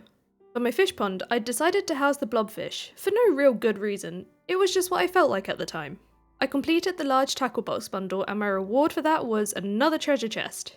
I went home immediately to ship it, but I couldn't because for some reason it says it's a ring. Like, it even works in the slot. It doesn't do anything though. Okay. As you can tell, I was kinda confused about this, but I could still sell it to the Adventurers Guild. Whilst I was there, I dropped some coffee to Silly and some goat's cheese to Gabriel. When I got home, I checked on my animals to find a new chick had hatched. The suggested name I found interesting, so I kept it as is. On day 103, I had a small batch of forage ready, and since there's still time in the season, I planted another 40. My first trip to the travelling merchant of the video came with absolutely nothing of use, so I left to go catch the glacier fish for the community centre. Whew. And stuck around at a nearby bubble spot for another couple of hours. Back on the farm, I made a few more seed makers to help me prep for spring, then made a nighttime trip to the secret woods because I'd forgotten to get my daily hardwood. On day 104, I made some wooden braziers because I realised this farm has zero lighting. This should hopefully make the farm look at least marginally better. I grabbed my daily hardwood and scored 2 blue slime eggs from the secret woods, one of which I slapped straight in my incubator in the slime hutch. When I went to handle Evelyn's birthday, I walked in on Dr. Harvey paying a visit to George. He wasn't pleased to be getting health advice, and he asked me for a second opinion. I told him he should listen to Harvey because I'm not a doctor. With that nonsense over with, I found out that Evelyn wasn't even home, so I found her in the town square where I almost accidentally ate her birthday gift. I delivered Robin her 80 hardwood before I'd even finished chopping more fresh so that I can't miss out on the quest if I miss her opening hours. Then I fished up by the lake till it was time for the first shoplift of the video. Winter never gives any seeds, so this wasn't a priority, and today all I got was some rice. Before going to bed, I did a late night fetch quest for Gus because he was after some quartz and I was after the friendship. On day 105, Robin asked me for another 10 hardwood. This is becoming a pain, but fine, I guess I'll help. Thankfully, I could replace that hardwood with a mahogany tree I'd recently fertilised, and that was enough to complete Robin's special request too. I picked up a sturgeon from the travelling merchant, no idea why because I should really just go catch one. Then I trekked all the way up to Robin's with her second lot of hardwood and commanded her to build me a second fish pond. Since it was a Sunday, I visited the desert trader to exchange my jades for staircases, and chased Silly down with an apple because it was now a new gifting week. I then hacked and slashed my evening away in the mines with a need to stock up on bug meat, but I also did alternate with the frozen floors so I could smack some dust sprites for coal. On day 106, I fulfilled my blobfish's first request before planting another set of forage seeds, just to hold the spots till spring. I ran a miner's treat over to Gabriel for his birthday, then I was back in the mines once again, but for skeletons this time because I'd accepted Gunther's special request for 100 bone fragments. I finished gathering these that same night, so I made use of the rest of my monster musk with more coal farming. On day 107, I brought some maple syrup to the secret woods for the bear who left me with his special knowledge, making blackberries and salmon berries more valuable. This is irrelevant though because I just want to eat them all. I cleared the area of hardwood before I left, then it was over to Leah's with her birthday gift, but she was in the middle of making her sculpture. I skipped that cutscene, I don't have time for art, I'm just here to hand over a vegetable medley and be on my way. I got a cutscene with Gabriel in town where he knocked me out of the way and seemed terrified about what I might do about it. I'll let it slide this time. I can't be blowing my cover in the middle of town. I dropped off the bone fragments to Gunther and claimed my reward for the quest. Then bought a bouquet from Pierre since we'll be needing this for perfection. I waited outside the Adventurers Guild till it opened, and when I got inside I got this cutscene. Zinnia was about to go to a costume party with Emily and wanted to show me her skeleton costume. It seems Gabriel found this a little too convincing. He thought she was a real skeleton and wanted to take out the threat. He only realised when Zinnia took her mask off. Turns out he's been having some nightmares recently, which he didn't want to talk about with her, but once she left, he told me these nightmares were about the night his mother died. He asked if there was anything wrong with him, so I told him no, but he should get some help because he doesn't have to feel like this. And after a bit of encouragement, he's gonna ask Marlon for that help. I sold off my abundance of bone swords from last night, then tracked down Zinnia with that bouquet. Let me know in the comments if any of you guessed this is who I might pursue. And if not, then who? Evelyn gave me her cookie recipe, so I gave her a thank you gift and left. Although I did have to make a second trip back to her because I was originally there for a fetch quest, but the recipe had distracted me so I forgot. At least I remembered now. My final task of the day was to move a few crab pots to the river parts of my farm to handle catching these creatures for Master Angler. Apparently an explosion was heard overnight, and when I stepped outside on day 108 I found a meteor right near my house. We're very lucky it missed, but I'll happily take the extra iridium ore. Speaking of iridium ore, Skull Caverns was on the cards today because it was a Great Luck Wednesday. I didn't really get anything interesting today, and that evening, something distracted me from the game. I forgot to pause, so I got beaten to death by this mummy. I did some of the demo. Oh what? I thought I was paused. To add insult to injury, I lost all of my iridium ore. Okay. Needless to say, I cried myself to sleep that night. Day 109 was the Feast of the Winter Star. I plopped a sturgeon in the new fish pond on my way out, spoke to everyone for the friendship points, then gave Gabriel his secret gift of a cup of coffee. My gift giver this year was Linus. He got me a pumpkin pie, which was a major clutch. We need this for the dessert bundle, and now I don't have to cook one. Best gift ever. I did bake a chocolate cake that night though for the same bundle before going to bed. On day 110 I harvested the ready winter forage before buying a midnight cart from the travelling merchant with plans to multiply it in a fish pond for seafoam pudding. Clint got a topaz for his birthday, bringing us up to 7 hearts, so I should get his bean hot pot recipe soon. Then I donated a few accumulated artefacts to the museum in exchange for a few rewards. Whilst I was foraging at the beach, I found this bubble spot I couldn't pass up. But I only managed to catch a few fish before it abandoned me. I completed that dessert bundle, rewarding me with a lucky lunch, so now all I need is those beets and the quality summer crops to get us a greenhouse. I went to meet Zinnia, Clint and Marlon in the mines because they were going to be looking for something today. Well actually, I got the mail 2 days ago, but I still made it, so it's all good. Clint seemed to think this was a date. Has he forgotten Marlon is literally right there too? And also that Zinnia is my girlfriend? Anyway, in exploring the caves, we found a special rock Zinnia was looking for from her mum's book. She borrowed my pickaxe to give it a smack, but it didn't get the result she was hoping for, so she called Clint over, who of course came running. She asked him to borrow his pickaxe too. This seemed to do the trick. The rock revealed a ladder to a new location. Turns out it needed to be struck by 2 souls connected. Aww. This new location was the Flower Paradise, and it was so pretty here. Zinnia was always told that she was too immature to achieve anything meaningful, but today she got to carry on her mother's legacy and realised that what she wanted to do with her life was research environments like this one. When we got back, Clint offered to build a ladder so that we could visit the Flower Paradise whenever we want. I went back to have another look, thinking we might be able to forage there, but we can't. So I tried to fish, but all I got is trash, so I left. For the evening, I went through my chests and turned a lot of my crops into seeds for next year, and made several more bee houses. On day 111, I got that bean hot pot recipe in the mail. Annoyingly, this will have to wait till spring because I only have 1 single green bean. I harvested my last lot of winter forage, asked Clint to upgrade my pickaxe to iridium, then came back home to make a couple more crystallariums for jades for more staircases. All my mahogany trees are now grown, so I chopped them all down given that Robin had recently bled me dry of hardwood. After clearing out my slime hutch, I handled a couple of requests, starting with this cactus fruit for the wizard and the albacore for Gus. Then I stopped off at Pierre's to grab myself some goodies. On day 112, Gus almost burnt my house down whilst trying to give me the mini jukebox. Thanks for the gift, I guess. I just slapped it down next to the creepy teddy bear clock, then made some bone meals for some easy fertilizer. I also finally collected Lewis's shorts from Marnie's room. You'll see what plans I have for these later, and I bought myself a pig whilst I was there. Not quite sure why I'd not done this yet, but I randomised the name till I settled on Jonah. Being the last day of the year, I placed down loads of grass starters ready for the animals because overnight into a new season, these will spread a lot and cover the field.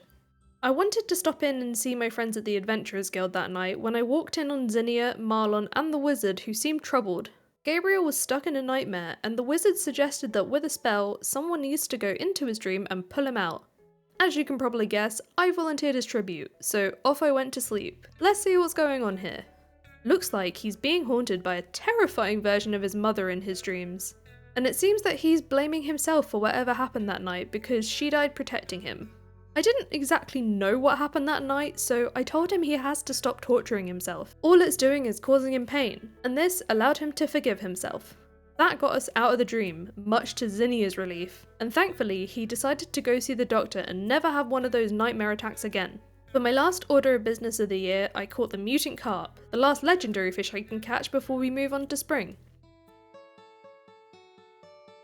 On day 113, Kent was on my doorstep to introduce himself. I cleared my field of all the fibre and dead crops and any surrounding debris. Then it was time to get all my crops in the ground, including a section for ancient fruit.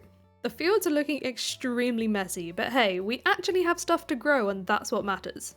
For my first shoplift of the year, I was a little embarrassed to find 4 bouquets at the counter. Oh. Had I known I could steal these, I wouldn't have bought one the other day.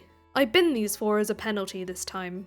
For this week's special request, I picked the strong stuff for Pam considering we did just plant loads of potatoes, and I couldn't see myself being able to get 100 of anything for the other quest. When I got home, I wanted to make more tea saplings to sell, but this time I also planted a few near the house because the green tea later on will make good gifts. On day 114, I refilled all of my crab pots before dropping off a diamond to my sturgeon pond.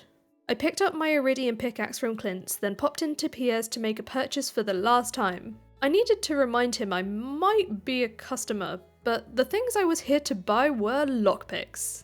This is a new mod I thought would fit the theme. I bought 15 because they did say they've got a chance of breaking on use. This'll mean I've got more time to be able to steal stuff. I gifted an apple to Silly to progress their friendship, then went down to Harvey's to test my lockpick because I wanted to try and steal from there, but didn't realise Maru would literally be right in front of me.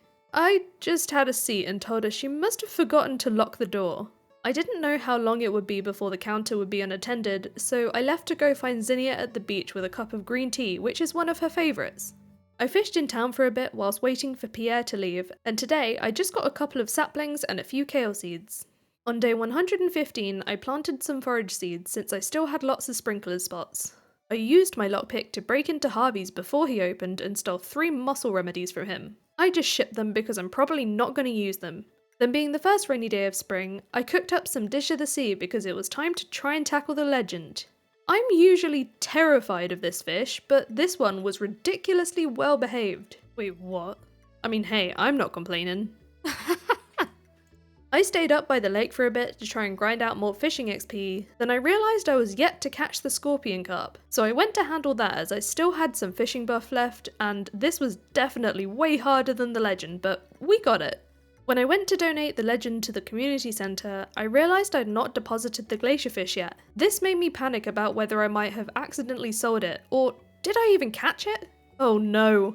I rushed straight home to check my chests, and thankfully I found it in the chest where I leave donations. So after refilling the crab pots, I took it straight over to donate to prevent any future mishaps. Now all that's left for the fish tank is the crimson fish. I then took a detour on my way home to dig up that treasure chest by the train station. This one I could actually ship for the extra cash. On day 116, I broke into Pierre's before he opened intending to steal stuff, but he was quite near the counter so I ran. Glad he didn't notice. I fished at the river whilst waiting for Kent and Jodie's house to open because today was Kent's birthday, and since I didn't have any other love gifts, he got a golden pumpkin. I caught a couple of fish at the beach before playing some music out in the rain with Abigail, then returned to the beach for the rest of the afternoon because I was here to catch the eel. For today's thief run, I collected a few saplings, some soil, and some oil. On day 117, the first parsnips of the year were ready. I saved a few for cooking and the rest I shipped. I hit level 10 fishing that day whilst refilling my crab pots. Then it was over to the secret woods to forage for morels, and thankfully I found quite a few. This afternoon was spent in the mines gathering iron and coal. Then once it grew dark, I used my lockpick to gain entry to Clint's and steal the few ores he left behind the counter that day. I went to speak to him right after because I'd also gathered a fair amount of copper today, enough to complete his gathering quest, and I was after the extra pocket change. Being a busy Friday night, this was the perfect time to hand out some gifts and make progress with friendships. For my level 10 fishing profession, I went with pirates because I don't see myself selling many more fish, but I'll always take the extra free loot. On day 118, I gave some mayo to my blobfish on my way to the mines to gather even more iron for the entire day. Once I left that night, I dropped an apricot to Emily from the saloon, then filled some of the space in my backpack with freebies from Pierre's. I also bought the dwarf rarecrow today as we need it for perfection, so I gave it a random spot on my farm. On day 119, a whole load of potatoes were ready, some of which went into kegs towards Pam's strong stuff, and some of which went into seed makers to make even more potatoes. I got these replanted, then bought my first red cabbage seed from the travelling merchant on my way to the secret woods to chop those stumps. I also bought the mead from the merchant to fulfill the shipping. I caught Zinnia in town with a gift of some cheese. We are so close to 10 hearts. Then took a gift over to Silly because Sunday marks a new gifting week. This was the day I bought the star drop from Krobus, which, to be honest, I often forget this one exists. After a bit of sewer fishing, I overheard Marnie and Lewis talk about their secret relationship, but it looks like I blew my cover tonight, so I agreed to keep everything a secret. I stole a random assortment of goods from Pierre's, then visited Willie at the pier because all those carp I caught in the sewers was Forest Town board quest. And before the day was up, I remembered to walk to the desert to trade my jades for staircases. On day 120, I set off a new batch of hot pepper jelly before gearing up for Skull Caverns.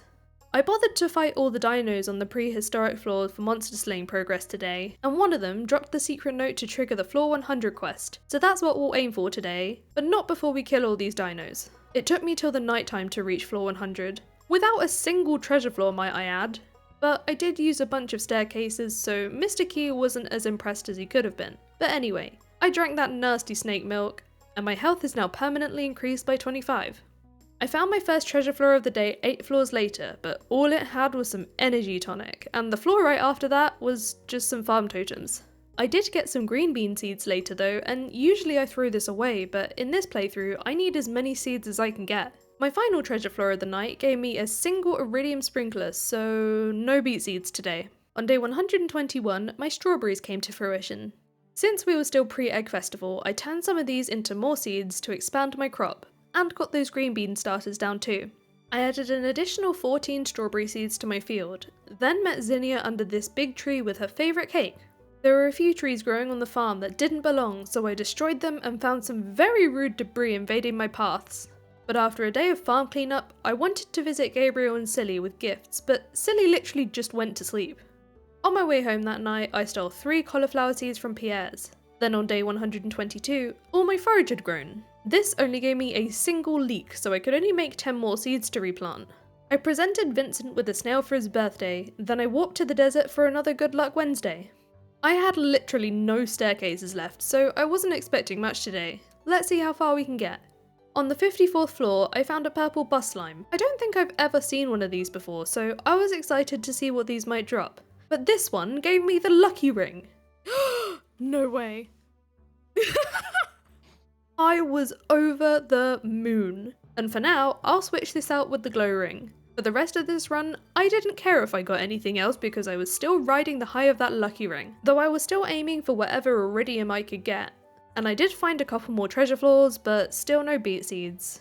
I was excited to harvest a load of coffee on day 123. I swapped out the potato juice for those coffee beans in the kegs, then headed straight over to my kitchen to cook the bean hot pot with my first green beans of the year. This meant I could now complete Demetrius's bundle in exchange for 4 purple mushrooms. From there, I went up to the mines to farm for solar essence until I had enough to craft myself an iridium band to replace my old glowstone ring.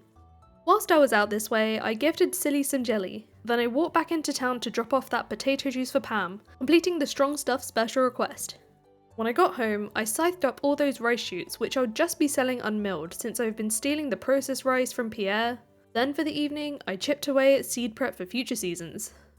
On day 124, I found nothing useful at the travelling cart before walking in on an argument about Robin's latest woodworking project. She asked me what I thought, so I told her the 4 posts seem inefficient. I grinded for days gathering that quantity of hardwood, and she wastes it on this art? How dare! Luckily, she doesn't hold a grudge because I was actually here to ask her to build me another fish pond. On my way back through town, I handed Sam a rabbit's foot, then got to witness this absolute monstrosity. What? The randomizer mod is hilarious. I did a foraging loot through Cindersap Forage, and now that all of my forages are iridium quality, I sold off most of my lower quality ones, along with another 15 tea saplings. I caught Pam on her way to the saloon with a rabbit's foot, becoming my first best friend, then took advantage of Pierre leaving the store early on a Friday by getting him my dose of shoplifting. The saloon was bustling tonight, so I handed out copious cups of coffee, so now everyone has one less drink to buy from Gus. Then I returned home to plant the kale seeds, saving the green bean ones till next year. On day 125, I had a whole load of crops to harvest, so now I have stuff to put in the preserves jars. I cleared out the slime hutch to pass time before today's festival. As usual, I spoke to everyone for the friendship points, then it was time for the yearly egg hunt. I picked a slightly different route this year, but still ended up with 12 eggs once again. More than enough to get that win. On day 126, I picked my rhubarb and turned some back into seeds to replant. I took the bus to the desert to trade for more staircases and pick up a coconut from the floor to give to Hayley for her birthday. For this new gifting week, I also handed coffee out to everyone I passed, except for Zinnia, who got a pink cake, which brought us to 10 hearts. I ran straight home to use a rain totem so that the old mariner will be at the beach tomorrow. Then I wanted to check the travelling cart, but I forgot that she closes at 8. On day 127, I got a letter from Zinnia to come meet her for a rare event in the mines tonight. After harvesting the day's coffee, I chucked a stonefish in my new pond on my way to the beach to buy that mermaid's pendant. This day marks the start of salmonberry season, so I grabbed as many as I could now that my berries would be iridium quality because they're so much better than basic ones. I stole a couple of garlic seeds from Pierre, then it was time to go meet Zinnia at the mines. She wasn't around, so I thought I'd beat her here, but actually she'd arrived first and emerged in her usual chaotic fashion. She showed me this fun new location with loads of glowing rocks, and thought this would be a nice place for a date tonight. She was trying really hard to tell me something, but we kept getting interrupted by the cave rumbling, so we decided to take our leave for safety reasons. Turns out this was mentioned in her mum's book too. The cave reacts negatively in the presence of love. Even though this date didn't quite go as planned, it was still a perfect one, so I went to find her right after and gave her the mermaid's pendant. In a few days, I'll be married to Zinnia. I was so distracted with all the happiness that I broke my lockpick in Pierre's door. Then when I did manage to get in, I couldn't figure out why it wasn't letting me shoplift. Then I realised it's because I've already done that today. Day 128 was another day of salmonberry picking, but I did make sure to drop into the sewers on my way past with a horseradish for Krobus. Once I exhausted the valley of all of its berries, I cleared out the quarry. I have plans for this area later. I was in the middle of the Leaks for George special request when Evelyn mailed me asking for another one. I guess she can't wait for the other 12, so I helped her with her surprise. I grabbed my almost daily freebies from Pierre's, then came home for my next round of seed making. On day 129, I geared up for another Skull Caverns run as we hit good luck on a Wednesday yet again. My first treasure floor of the day was an auto petter, which was wild. My next one was some bombs, and my floor 100 treasure was an iridium sprinkler. My final treasure room of the day just had some life elixirs, but I was just happy to have gotten a decent amount of iridium ore. Overnight, I hit level 10 farming, and of course I chose the artisan profession. But what I completely forgot about is that day 130 was our wedding day. I play completely zoomed out for Skull Caverns, so enjoy this very aerial view of our big day. I moved some furniture now that we have a spouse room, and can we just take a minute to appreciate how adorable Zinnia's room is? Anyway, I placed the auto petter in the house because I don't know how to take care of a wife. Then I took a very quick trip to the desert for more wart totems. And because it's a Thursday, we can trade 3 prizzies for a magic rock candy. I came home to start smelting that iridium. Then it was time for my final day of salmonberry picking because we missed out on these yesterday. I got about 270 berries by the time I was done with the season, and these should sustain me for a good while. Today's shoplift, however, was not quite as exciting, though I suppose the single deluxe speed grower is nice. On day 131, Marnie sent me some junk mail to say that she was selling the auto grabber.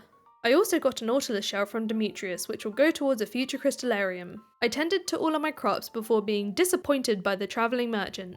I had a bunch of gems to hand in to Emily, but first I came across Hayley struggling with the pickle jar. Of course, I'm pretty strong, so she asked me for help. And you see that concentration face?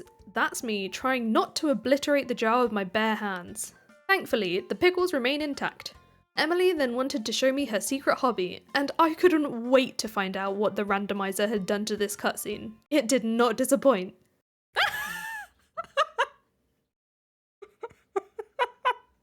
She really is throwing all kinds of shapes. Truly, what an experience. And the ending? I'm so confused. What the heck?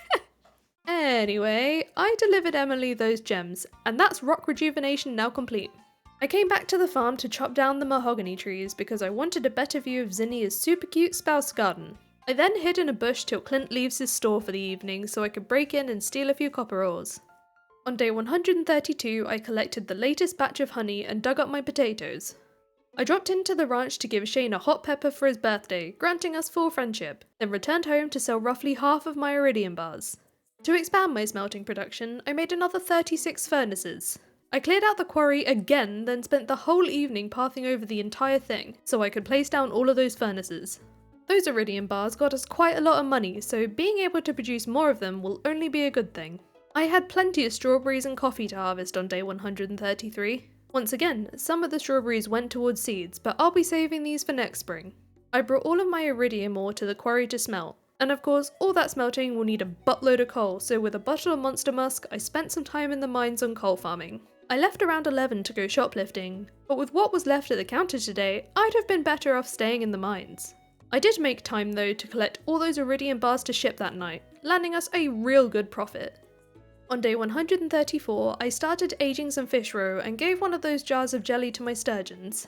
I set off some green bean juice so that the kegs weren't completely idle, but then quickly switched one out for green tea because my blobfish were requesting a cup. I delivered a flounder to the wizard for his town board note before paying Krobus a visit in the sewers with a gift.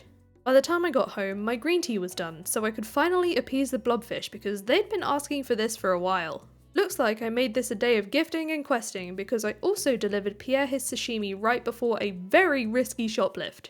Looks like being here is just out of his radius to notice, so I could have been coming in a bit earlier all along. How he doesn't see me though, we'll never know, but I successfully made away with the goods. Since I was nearby, I also dropped off the leeks for George, completing that special request, then accepted a new one for the week. I went with Robin's resource rush to do anything but fishing. On day 135, Leah stopped by to give me that weird wooden sculpture. I got the coffee machine in the mail from Evelyn. Now this is something worth a spot in my house. Coffee is life. Speaking of coffee, I harvested the next batch of beans, then decided to make today a Skull Caverns day. I didn't hit a single treasure floor until 100 where I just got some miners trees. Great. For my second and final one of the day, it was just those stupid cactus seeds, so this day was a bit of a rip. On day 136, an owl statue appeared right on my crop field, so I gave it a better home by the spouse garden. I think it looks much better here. I set off some iridium bars from the ores we gathered yesterday, then it was time for this year's flower dance. After picking up all the friendship points, I took my place for a dance with my wife. The flower dance is already weird, but now we add the randomized sprites.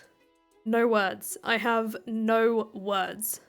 On day 137, I picked my final strawberries of the year. Some extra trees appeared on the farm, so I took today to clear those up. Then on day 138, the rest of my cauliflowers were ready, so I shipped the gold ones and kept the rest.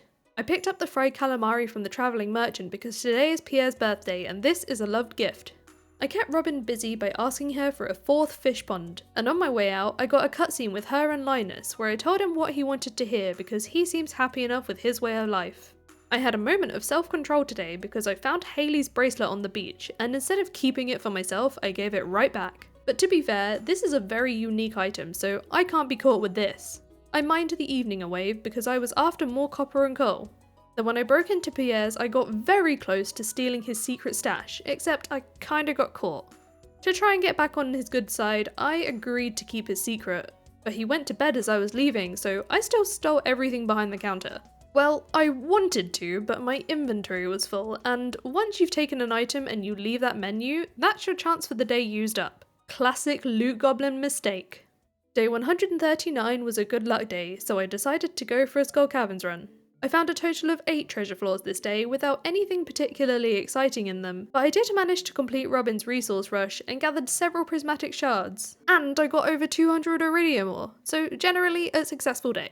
I shared one of those prizzies with my wife the next morning. My ancient fruit crop had finally matured, so I sold one fruit for shipping completion and turned the rest into more seeds to replant. I wanted to accumulate as many seeds as I can, ready for the greenhouse and Ginger Island. I then dropped a gift to Sandy whilst I was at the desert to get more staircases. I had an absolute nightmare with my slime hutch today. I wanted to incubate a purple egg from yesterday, but the slimes were waiting at the gate. When I tried to push my way past, I accidentally broke the gate. Then when I put it back down, it moved one tile over, leaving an escape gap. But when I went to put it back, the fence that was there got deleted. By the time I was able to replace the fence, most of the slimes got out. I decided to add a second gate to try and make things easier, but then I forgot my axe. When I went back to get it, I put the gate on the wrong tile, leaving another gap because I don't think I needed to remove the fence piece. And by the time I dealt with all of that chaos, it was already nighttime. If there was anything that could prove that Ember is my evil twin, this was gonna be it. After a stressful day, I blew off some steam by stealing a decent amount of stuff from Pierre's. On day 141, I had a whole variety of summer crops to plant, which made for a field just as chaotic as last season. It was already dark by the time I got everything planted and watered, so it was the perfect time to break into Pierre's for another handful of seeds. When I got home, I dumped some quality fertilizer on some of the blueberries and the hops to secure that quality summer crops bundle. On day 142, I gave Zinnia some tea, and in return she gave me a star drop. I harvested all of my coffee, then walked straight down to the beach because it's now crimson fish season, and honestly, this one wasn't too bad to catch. What's with all these well-behaved legendaries?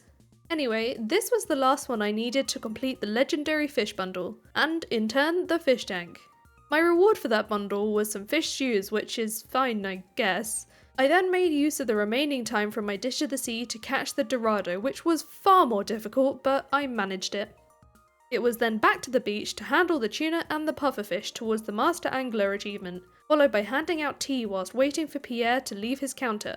For today's haul, I got quite a few seeds and only really just had room for it all. Back at the farm, I gave an octopus I just caught a new home in my fish pond, then planted all of my tomatoes because I forgot yesterday, though I did run out of room so I had to make more sprinklers. On day 143, I collected the copper pan from Willy now that the boulder had been destroyed. I set off a new batch of iridium to smelt before giving Silly their weekly dose of jelly. I continued the gifting spree through town, then came home to clear out the auto grabbers because, if I'm being honest, I'd forgot about them for a while. But I didn't forget the day's thieving, which just had a few melon seeds and some ingredients.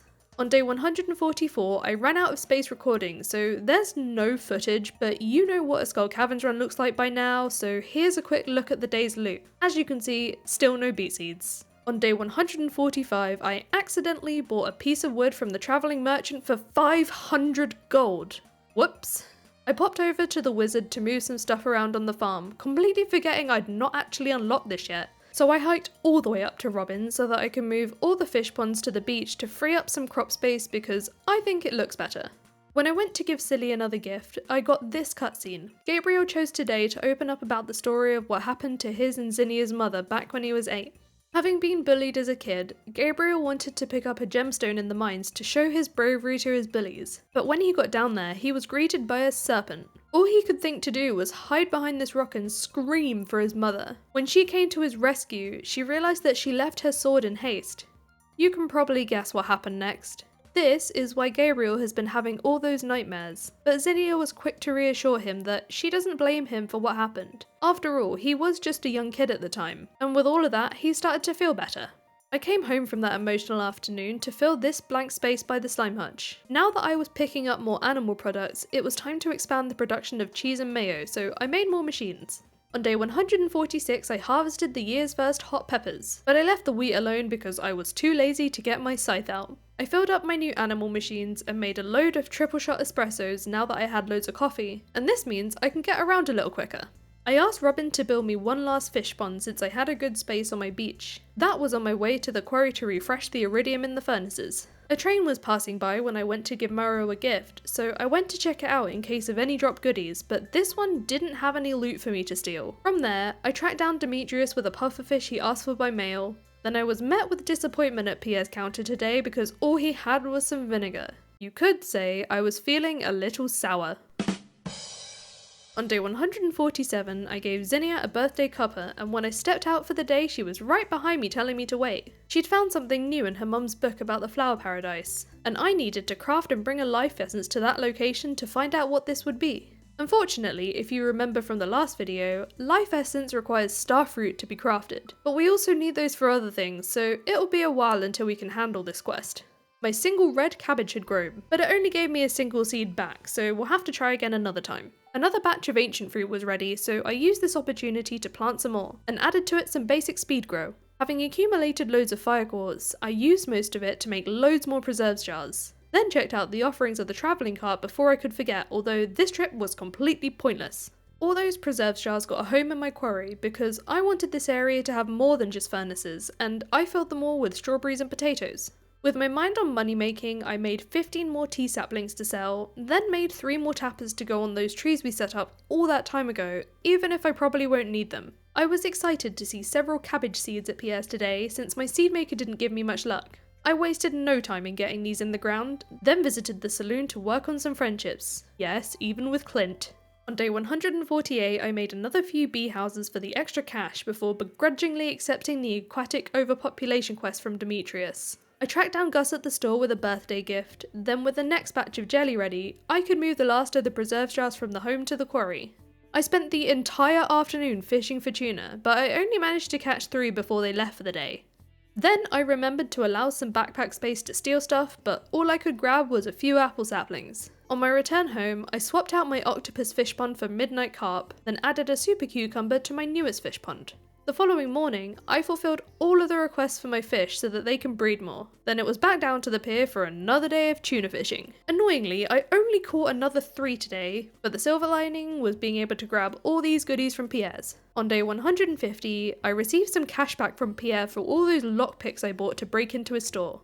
How ironic. I had Skull Cabins planned for this Good Luck Wednesday, but not before wanting to deal with Maru's birthday. Except when I got there, I walked in on an argument because Robin had asked for some fruit from the store and her husband returned with tomatoes. I know tomato is technically a fruit, but that's not what Robin meant in this context, so I chose vegetable. With all that rubbish out of the way, I gave Maru an actual piece of fruit for her birthday, then walked straight to the desert because I have no time to lose. Although I did make time to give Sandy a gift. As my Skull Caverns run tend to go nowadays, this run was particularly terrible. I got yet another cowboy hat, but as you can probably guess, still no beet seeds. Day 151 was the luau, so I picked up all the friendship points as usual, then dumped in an iridium purple mushroom to the pot, and the governor seemed to approve. On day 152, the hops had come to fruition, and I was excited to very quickly get the remaining gold ones I needed for the community centre. I found nothing amazing at the travelling merchant, then got this cutscene with Emily. I just installed the immersive Sandy mod, and this means, at least once a week, Sandy will actually leave her store for me to be able to shoplift. I thought this would be a worthy addition because we were still without beet seeds and I didn't want to go a 3rd year without finishing the community centre if we don't get what we need on her birthday or from Skull Caverns. Plus, she deserves some time off every now and again. So from now on, Sandy will be in the valley on Sundays. I did go back to the desert straight after with a gift because I do want us to be able to experience more of her new cutscenes. I donated a few bits to the museum but got no new rewards, then got to work with more of my money makers, being iridium bars and preserves in the quarry. We were now nearing the end of the week, so this afternoon was spent tuna fishing. Luckily, I managed to catch the last one before the evening was up. I pilfered some blueberries and speed grow from Pierre's counter, but I'll save these for next year. Then I placed some more sprinklers in this now free area because the existing crop space was filling up fast. On a rainy day 153, I was greeted with a whole load of crops. I gave Alex a rabbit's foot for his birthday, completing his friendship, then stopped in at Pierre's to deliver 25 gold quality vegetables for a special request. On my next stop, Maru wanted to show me her project, which definitely needed some work because she electrocuted me. I was glad she knew first aid, and I told her it'll be okay, but she will pay one day. The reason I was actually here was to deliver Demetrius a largemouth bass. Then since I was now out of non-regrowable crop seeds, I filled all the empty spots with forage, though I did run out of seeds once I started on the new field. I added over 30 kegs to the quarry and smelted some copper to make even more kegs, but I did have to come back later because I forgot to bring those kegs from home. I could finally harvest my blueberries on day 154, and again, it wasn't long before I got all the gold ones I needed. I waited outside Sandy's shop for her to leave for her first weekly outing, and gave her a loved gift. Then I couldn't wait to see what she'd left behind the counter today, but there was just a single cactus seed. Yikes. I helped Hayley with her cow photo shoot so I could inevitably watch her get covered in dung, and the travelling cart's offerings also stunk today too. The new gifting week meant I could give Silly another jar of jelly, then I returned to the farm to realise I still have time to plant more melon seeds, and this meant I got to occupy more of the new space. That evening, I got round to making the donations to finish the summer quality crops bundle. My reward for this was more quality sprinklers. Now all that's left for this room are those damn beets. On day 155, Zinnia brought Silly to the door because Silly felt like they were ready to meet the town. I wanted to handle farm chores first, so I collected my mini shipping bin from the mail, harvested all of my crops, placed the mini shipping bin up by the quarry, and refilled all the machines. Then it was time for the big show! Before we unveiled our new friend, Gabriel told the story about what happened with the once harmonious relationship between human and slime, and how it was the humans at fault for their conflict. Now that everyone understood, we introduced them to Little Silly and got quite a reaction from the crowd. But overall, the people of Pelican Town were receptive, so now, Silly will be able to roam freely. After the big event, Silly presented us with a slime heart, and gave me some seeds so I could grow my own. Of course, Pierre smelled a business opportunity, and said he would start selling them from the store. Not that we'll be buying any, but it'll be interesting to see if we can steal them. Spoiler alert, we can't. I went home to turn the fully grown slime heart into seeds, then planted all the ones I had.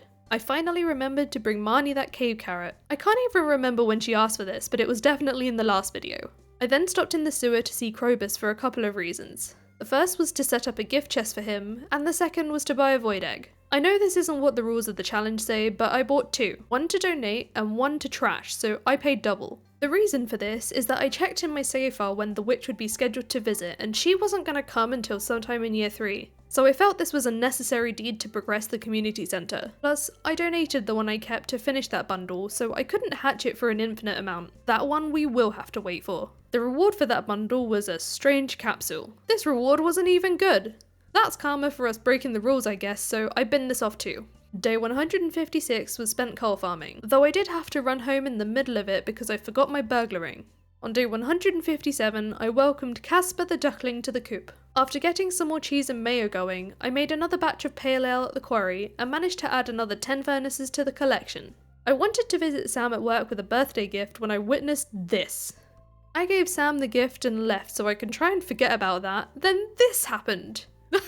What is going on? This randomizer mod is just incredible. I did side with Sam on this. There wasn't anywhere for him to do whatever that was. Then I headed to the beach because I needed a walk with some fresh air after all that. In fact, my foraging walk continued into the evening because I also did a lap of Cindersap Forest. On day 158, I tended to my crops before setting off some blueberry jelly and some iron ingots towards more kegs.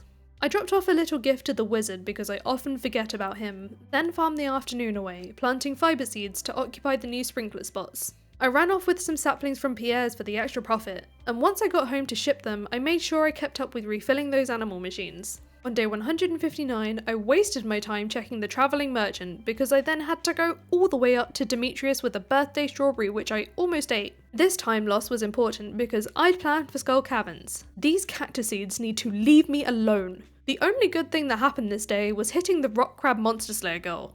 On day 160, my single starfruit was ready. Given that we were nearing the end of summer, I'll be donating this one to the community centre. Any other empty spots in the field from today's harvest will be covered in forage seeds. Being a great luck day, I couldn't resist another Skull Caverns run, but I didn't realise till I got to the desert that I accidentally brought all of the forage seeds with me. My first treasure floor of the day was on 79 and it was... I swear, when I no longer need them, they show up in abundance. The next one right after was some less exciting survival burgers. I did also get another unneeded auto grabber, but to be honest, all I was there for was as much iridium ore as possible, and on this day I gathered about 150. On day 161, I started with harvesting some crops, followed by checking the travelling cart, but coming away empty-handed. I handed Sandy a gift on my way to finally steal a beet seed from her. Yes! It was only one, but I can put that in the seed maker once it grows and hope for more in fall. I popped to the quarry to process more goods, then brought that starfruit to the community centre, completing the yellow bundle in return for a strange doll, but more importantly, completing the bulletin board. Now literally all we have really are the 2 beets to finish the entire community centre. Since I had the materials, I made a few more seed makers to speed up production, and spent the evening turning more ancient fruit into even more seeds in prep for the greenhouse and Ginger Island later. On day 162, I received the letter rewarding enough friendship points from the bulletin board that I got the Beloved Farmer achievement. I was chuffed with all those hearts. After dealing with the day's crops, I collected all of my iridium bars to ship. Then on heading into town, I ran into Zinnia and Silly, but Silly seemed sad. They cheered up a bit when they saw me. Turns out they wanted to stay with me. Robin overheard our conversation and let us know that if we provide some materials, she can build Silly a new home on the farm. All I needed to do was bring her 100 hardwood. This was, of course, an offer I could not refuse, and Silly was excited about it too. I already had all the hardwood I needed at home. Something weird happened this day though, because for some reason now Pierre and Lewis's sprites had switched, so it was weird tracking down Lewis for his truffle oil request. I also dropped off some eggs for Gus's famous omelette, so now all I have to do is collect the remaining ones as they're laid. Then it was straight up to Robin's to request that home extension for Silly. We're now in the final week of summer, so I picked out some of the saved crops from my chest to turn into seeds in prep for fall, then spent the evening chopping down some farm trees that had recently sprung up. On day 163, Robin was at my door asking if I noticed anything different about the farm. She had finished Silly's basement. There was meant to be an entrance somewhere on the porch, but because of my custom farm map, it wasn't showing up. I tried to just click around and see if it was just invisible or something, but it wasn't. On doing a bit of research, I had to disable the farmhouse entrance so I could enter via the bus stop instead. And Silly's new room did not disappoint. Look at it! Silly seems to like it too. Hopefully they'll be happy down here. I spent the morning deforesting the farm, then paid Sandy a visit where I got a cutscene with her trying to figure out a new hobby. She wanted to make something using flowers, and couldn't decide between crowns or hair pieces, so I chose the flower crowns, then gave her a gift before leaving. I cleared out the slime hutch so I could use that slime to make another 50 kegs for the quarry, then filled them all with coffee from all those beans we've been accumulated, and even stuck around to do a second batch so I can make a load more triple shots to carry around. On day 164, I helped Willy with his crabs before bringing him a diamond for his birthday. This day was for coal farming, but once again I had to quickly go back home to swap out my lucky ring for my burglar ring. I cannot wait till we get the forge later. By the night time, I gathered over 100 coal, then I broke into Clint's to steal even more. Any iron I gathered this day went towards making loads of bombs. Overnight, we got a visit from the crop fairy. I ignored that though because I had skull caverns on my mind. I brought all of my prizzies with me planning to have a stock of magic rock candy, but I was disappointed to find that she only brings one per week. I returned home briefly to store the remaining prismatic shards in case of any mishaps later. After a full day of spelunking and loot hunting, my aim was again to gather as much iridium as possible. I passed out on floor 144 and woke up the next day with all this loot. Yup, that's another auto-petter. But also, look at all that iridium ore. I had loads of crops to deal with this morning, then turned a good portion of those into seeds for next year. But some did get stored at the quarry ready to be processed. I stole from Pierre for the first time in a while tonight, coming away with some oil, saplings and grass starters. Day 167 had my last summer forage harvest of the year. I turned these into loads more seeds, then replanted them just to hold the sprinkler spot still full. I gathered the last eggs needed to complete Gus's famous omelette, and collected my reward before getting in another round of iridium smelting.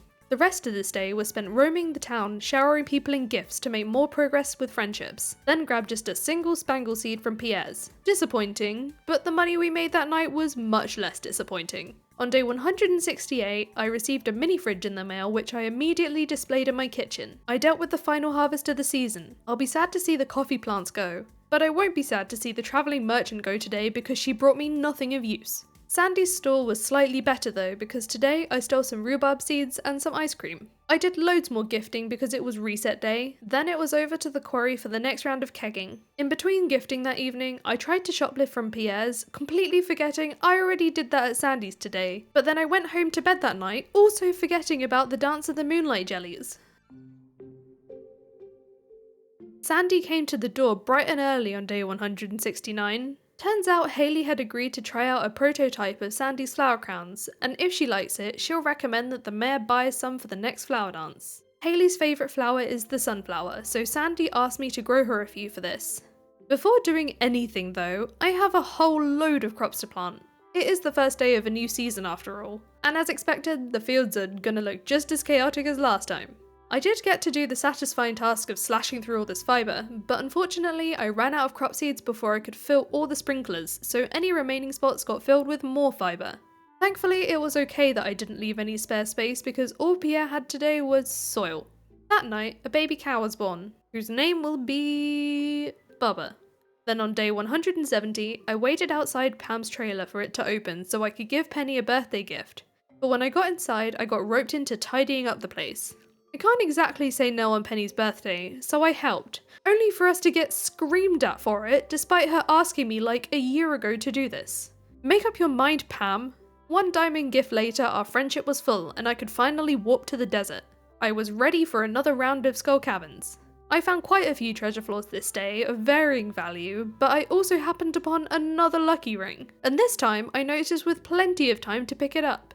A full day of mining later and I was delighted to end it with several hundred iridium ore. On day 171, Pam sent me a mail about a TV channel I'll literally never use. When I went to collect from the fish pond, I was amazed to find a pearl here. Thanks, Blobfish. I handled my quarry chores, then caught the bus to the desert to deliver Sandy those sunflowers she asked for. A lizard hatched in the coop today, and I loved the suggested name being Seb, so I kept it. After welcoming the new arrival, I trekked over to Robin's to ask for a shed. This will house more crops once I have garden pots. Speaking of crops, I nicked a couple of corn seeds from Pierre's that evening, then went for some night fishing at the lake because I was still yet to catch the midnight carp. On day 172, I literally just chopped wood. Actually, that's a lie. I did also go for a risky shoplift at Pierre's. On day 173, my single beet seed and the bok choys were ready. Of course, I need 2 beets for the community centre. So I popped it in the seed maker and thankfully got a second seed. I also used the seed makers on some of the bok choys too. I stopped in at Elliot's shack for his birthday where he told me about his writing and asked me my favourite type of book. I'm not much of a reader, but I said mystery. Maybe he'll write about the mystery thief that's been troubling Pelican Town, I handed him his birthday gift, then got out of that dingy place so I could tend to my fish pond requests and get some more iridium smelting. When I went to the saloon to hand out more gifts, I found Sandy nervously standing in the corner because Emily was working and she didn't really know anyone, so I took a bit of time to introduce her to the townies. But of course, when we got to Clint, things got weird. So I handed out tea to pretty much everyone but him before I left. Day 174 was another Skull Caverns one, and my first treasure room of the day had this awesome dark cowboy hat. I'm keeping it on, I like the vibes. With over 300 iridium ore, this was another great mining day. I plucked many an eggplant on day 175. I checked the travelling merchant purely out of habit, then took my Sunday desert trip to steal from Sandy. I had loads of things to turn over at the quarry. Hopefully, these will give us a decent profit tonight. Then I wanted to go to the saloon to give Gus the lobster he asked for, but Emily stole it and she didn't even like it. This wasn't for you! Luckily, I had plenty more at home, so I came back immediately with another. Once I came home, I emptied my auto-grabbers, and that night we made 83,000 gold. On day 176, I was greeted by the sight of loads of ancient fruit and cranberries. My first batch of berries will go towards next year's seeds, then it was time to harvest all that forage. This went into making a buttload more seeds, and I replaced the fibre with these too. With the remaining forage seeds, I crafted 119 tea saplings. I'm looking forward to tonight's profits. I added a path in front of my new shed before leaving the farm to go blackberry picking, and obviously I couldn't help sneaking into Pierre's on my way past. All those tea saplings made us 64,000 gold, that's wild. On day 177, I gathered the morning harvest, which included those 2 bees. I popped these straight in the seed maker, hoping for even more because I don't know when I'll next find these at Sandy's, and this time I had 3 to plant, so in a few days we'll be done. This day was for blackberry foraging, handing out gifts, and taking some gifts for myself, but my last stop for the night was the quarry to deal with everything there. We repeated the blackberry foraging on day 178, and like before with the gifting too. Once I got the thievery done for the day, it was an evening of coal farming because we were really going through it from all that iridium. On day 179, I did a bit of desert trading because it's Magic Rock Candy Day. But even though it was a good luck day, I decided against Skull Caverns because I only had 7 staircases. My final day of berry picking took me the rest of this day, and by the end of it, I'd amassed a whopping 477 blackberries. I'm proud of this. This should mean I won't need any more salmon berries in the spring. Things reached peak awkwardness that night when I broke into Pierre's because Abigail wrote me into communicating with some spirits, but it sounded like she almost exposed some feelings. I got out of there real quick because my heart belongs to Zinnia, but not before stealing more stuff from the family business. We had another eggplant harvest on day 180, and I got the wonderful sight of many finished machines over at the quarry. I mined the afternoon away on the earlier floors because my stonefish were asking for 5 geodes and I had exactly 1. Once I gathered enough, I got on the bus to the desert. I was much happier with today's finds, then I chilled out for the night to make some more cheese and mayo. Day 181 was beet day. I know we've had them before, but I finally felt a bit more secure with the supplies, so I can ship 1 of them and donate the other 2 to the Odd Crops bundle. The reward for this was just a life elixir, but I did not care because, firstly, we were about to unlock the greenhouse, and the entire community centre is finally complete. It took us to 413th year 2 to achieve this feat, between the travelling merchant and, of course, my criminal activity. I hope that Grandpa is proud that I'm continuing his legacy. The town will never suspect me now. I headed to the library afterwards to attend Elliot's reading. I just stood there and pretended to listen, then spent the rest of this day in the mines just beating up some monsters. The Junimos fixed the greenhouse overnight, and surprise, we also got the house extended. My first order of business was to rearrange some furniture so things make more sense. Then when I stepped outside that day, Gabriel brought me some extra slime cell recipes. I'll forget about these for now because all I cared about in this moment was setting up my new greenhouse. This will house a permanent ancient fruit crop, and one of each fruit tree that I've been saving all this time. In even more good news, all the pumpkins were ready. I made enough seeds to replant a second batch, then warped to the desert so I could steal some seeds from Sandy, but then I had to make a second trip later because I forgot to trade my jades for staircases. I came home and set up an extra quality sprinkler in the greenhouse, just for any extra crops I might need, and took a trip to the secret woods to gather some hardwood for the boat repair.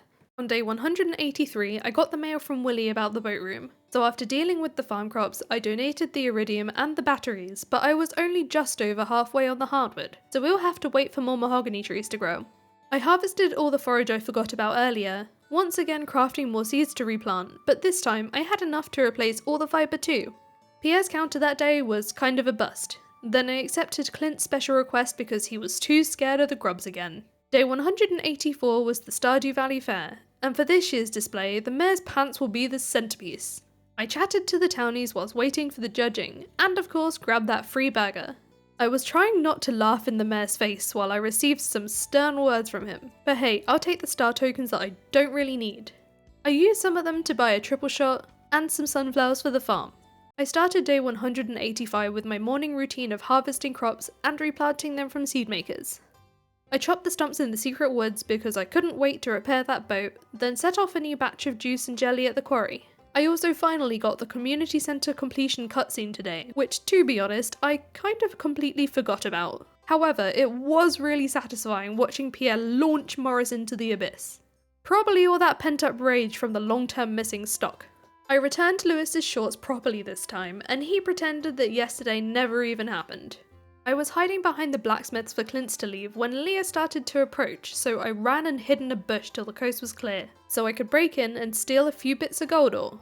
It was then up to the mines to chop up bugs for the night, but before going to bed, I displayed the Stardew Hero trophy I got today. If only they knew.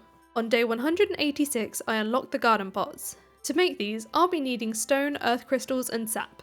I'll handle that another day because today will be spent in Skull Caverns, and this time I'm armed with 2 magic rock candies. Here is the quickfire loot show. I got yet another auto petter and completed the mummy monster slayer goal. I got a second auto petter the same day, then the rest of the treasure was pretty meh. I did wake up the next morning with nearly 500 iridium ore though, so I better get that all smelting. I took care of the fishes before a visit to the secret woods. Then for today's desert haul, I got some honey and some rhubarb seeds. I returned home to the auto grabbers needing a clear out once again so I can make more cheese and mayo. My evening consisted of a gifting tour. I think this is my best run with friendships in any playthrough ever. Then my last task was to tidy up a ridiculously full slime hutch because I can't remember the last time I was in here. Whilst I was asleep, the abandoned Joja Mart got struck by lightning. I ignored that though because all I cared about was hardwood on day 188. I finally had enough to fix that boat. I also needed loads of regular wood, so I made Cindersap Forest a bit less of a forest. Then on my way past the bus stop, everyone was gathering to go to Sam's concert, but I gave that a miss because I had robbery on my mind. The boat got fixed that night and, oh no. On day 189, I set sail for my first trip to Ginger Island. I quickly found my first walnut, which I fed to the parrot in the treehouse. The shy kid seems to be friends with the parrots, so to win his trust, I'll need to befriend them. I spent my first day on the island gathering as many walnuts as I could from memory so I could unlock the western region, where I gathered enough walnuts to get the farmhouse repaired that night. On day 190, I got down my first Ginger Island crops. These are the ones that will appease the old frog. I didn't spend too much time on this today though because this good luck day was best spent in the volcano dungeon. When I got to the 5th floor, I bought the recipes from the dwarf to get those out the way. Then whilst passing through, I fought as many dragons as I could to start gathering those teeth early, and gratefully received any walnuts too. It took me till nightfall to reach the forge where I collected the 2 golden walnuts and 3 prismatic shard.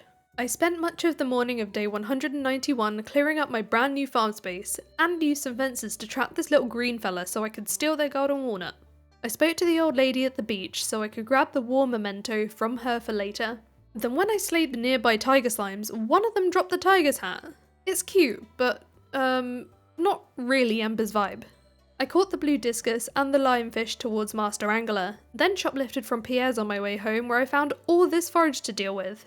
I ignored that for tonight because my greenhouse starfruit was ready and I wanted to prioritise making more seeds to replant because we'll be needing these towards crafting those new slime cells. I woke up on day 192 to find even more crops to deal with. Honey too. I took some of the morning to harvest everything, but I didn't replant given how late in the season it is now.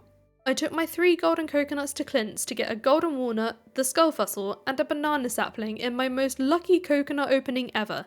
Whilst I was nearby, I remembered to check out the missing bundle, and I was relieved to see that this one won't be too bad. I went straight back to Ginger Island that afternoon to get that banana sapling in the ground ASAP, then spent the rest of the day adventuring in the volcano on the hunt for more walnuts, and late that night I gathered enough to repair the bridge and free Professor Snail. On day 193, I got around to setting up more sprinklers to start my island ancient fruit crop. I didn't bring enough seeds, but thankfully I brought some extra fruit and seed makers so I could make some more. I then cleared out the dig site before checking out Professor Snail's tent, making my first donations and completing his island survey to get a few more walnuts. This was my second evening in a row in the volcano, but I had to turn back on floor 3 because my watering can ran out, and by the time I run back to refill it, it'll be way too late.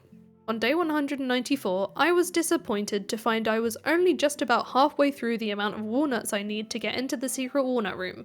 I wanted to return to the valley to give Kent the war memento, but I kinda left it on the island. I made use of my trip back by collecting my copper pan, some prismatic shards for the forge, and also some duck feathers as they're a love gift for Leo. I also brought my slingshot to get this walnut. I wasted no more time in combining my burglar ring with my lucky ring, so now I don't have to choose. Then used the remaining cinder shards on enchanting my pickaxe, but I didn't get the powerful upgrade I was looking for. The efficient one is kinda useless at this point. I passed out in the volcano that night trying to gather more for a do-over. Then on day 195 I managed to restore the beach resort so that I could gain access to the Pirate's Cove for more walnuts, and so I could catch the stingray. That's now all the Ginger Island fish caught. I warped back home immediately because today was Pumpkin Day and I didn't want to miss out on these. I got the cutscene with the wizard where he asked me to retrieve his magic ink because he was too scared of his ex, so I visited Krobus to gain access to the mutant bug lair. As soon as I caught the slimejack, I made my way through to grab that dark talisman, which I took straight up to the train station to gain access to that cave. As I approached the witch's hut, I fished up 3 jars of void mayo by chucking them out of my inventory temporarily. One was to ship, one was to cook a strange bun, and one was to get rid of the henchman, so now I could steal the magic ink. I guess the wizard does know my real profession, but hey, now I can use his podium to build more things we'll be needing for perfection. I left the wizards with enough time to make it to Spirit's Eve. I talked to the people before grabbing this year's free golden pumpkin and turning in for the night. On day 196, I planted whatever garlic seeds I had because I needed to make the oil of garlic for the missing bundle. I also chopped up a squid kid to steal its ink and caught the void salmon, which was the last fish I needed for Master Angler. I'm pretty sure this is the earliest I've ever got this achievement. I took the fish to the abandoned Joja Mart to complete the missing bundle. Looks like I actually don't need the oil of garlic for this, but I'll still need to make one for Craftmaster later. But with that now done, this location will be home to a movie theatre I'll probably never use. I handed Pam a battery she requested by mail, then delivered Gus another 24 eggs for another famous omelette. I made up for these good deeds by stealing some rice and apple saplings from Pierre's. It came to my attention that night that I didn't have any wheat seeds to grow on Ginger Island for the creepy frog, nor did I hoard any wheat to turn into seeds. If you plant mixed seeds in the greenhouse, you can get any mixed seed crop from any season, so I cycled through looking for that wheat, but didn't have any luck with the seeds I had. Hopefully I won't have to wait for summer to get these. On day 197, I got the fishing star drop in the mail. I'm proud of myself for this one. I dropped my stonefish the copper bars they were asking for, then I tended to everything at the quarry because I'd been neglecting this while spending time at Ginger Island. Speaking of which, I went back to Ginger Island today because Gus was there and I was after his tropical curry recipe. Sadly, even when the place is closed, we can't shoplift from here. The new season meant lots of new weeds to clear from Ginger Island. I'm glad I got to these before they destroyed my crops. Then I grinded in the volcano for cinder shards again till pass out time. It was raining on day 198, so I could do the mermaid puzzle, and successfully brute force my way through the gem puzzle. I got another walnut from Professor Snail 2 for the mummified frog, so I decided to free the island trader today. I fished and panned the afternoon away looking for more fossils, but no luck there. Then spent far too long trying to locate the last golden walnut I missed in the west. I panned for every daylight hour on day 199 looking for the fossilized tail, but once again I didn't get it. I wanted to tackle the darts games today, but forgot that the pirates only visit on even-numbered days. My bad luck continued at home because I gathered more mixed seeds, but none of them gave me wheat. My wife cheered me up with a pizza from the saloon, so I chomped it and allowed myself an early night. On day 200, my next few star fruit were ready. From those 3 fruit, I got another 7 seeds, but I only replanted in those same 3 spots. I went through the process of making up more sprinklers for Ginger Island, before doing that wild goose chase quest for Birdie. I travelled around various locations with various items till I retrieved the pirate's locket. Conveniently, this was with Willy at his store, so I could get straight on that boat to give it right back to her. As a reward, she gave me the crafting recipe for fairy dust and some golden walnuts too. Now, don't forget, this isn't the end yet, we're playing till winter 28th. So, on day 201, I got another walnut from some taro, which I ran straight through the seed maker to replant. It then took me all day to finish expanding the ancient fruit crop, but I didn't have enough seeds or fruit to fill every spot. Overnight, a new baby goat was born, so I randomised till I kept the name Nikki. On day 202, I panned for the fossilised tail again, and thankfully I got it pretty quickly this day. It was also the last piece of that display, so I proudly collected the next walnuts. I was now just 4 away from entering the secret walnut room. I got the mailbox fixed up, and also the warp tower. Then I did a few rounds of enchantment at the forge till I got the powerful pickaxe enchantment. I got to test this out by running through the volcano today because I was hoping to find more walnuts, but I didn't find any till I got to the 9th floor where I also picked up the dragon tooth shiv. On day 203, the old frog took a good look at my melons in exchange for some golden walnuts. This gave me more than enough to gain entry to Mr. Key's walnut room. I was grateful to find 4 precious stones offered as my first key quest because I happened to be carrying several prismatic shards with me, and with my first key gems, I bought the key to the town. Now I can enter any building at any time and not have to worry about the public catching me with the lockpicks. I had to go back home so I could catch the Queen of Sauce, and from there it was over to the desert to burgle a couple more starfruit seeds. The cactus seeds are irrelevant. I requested Clint's services so I could work on the museum collection, then came home to ship any spares I couldn't sell directly to him. I used some of the evening on quarry chores. I keep forgetting to come here now, but at least this should give a good profit tonight. But before going home, I spent the rest of the night in the lower floors in the mines for reasons I can't really remember now. It might have been for fibre, but honestly I don't really know.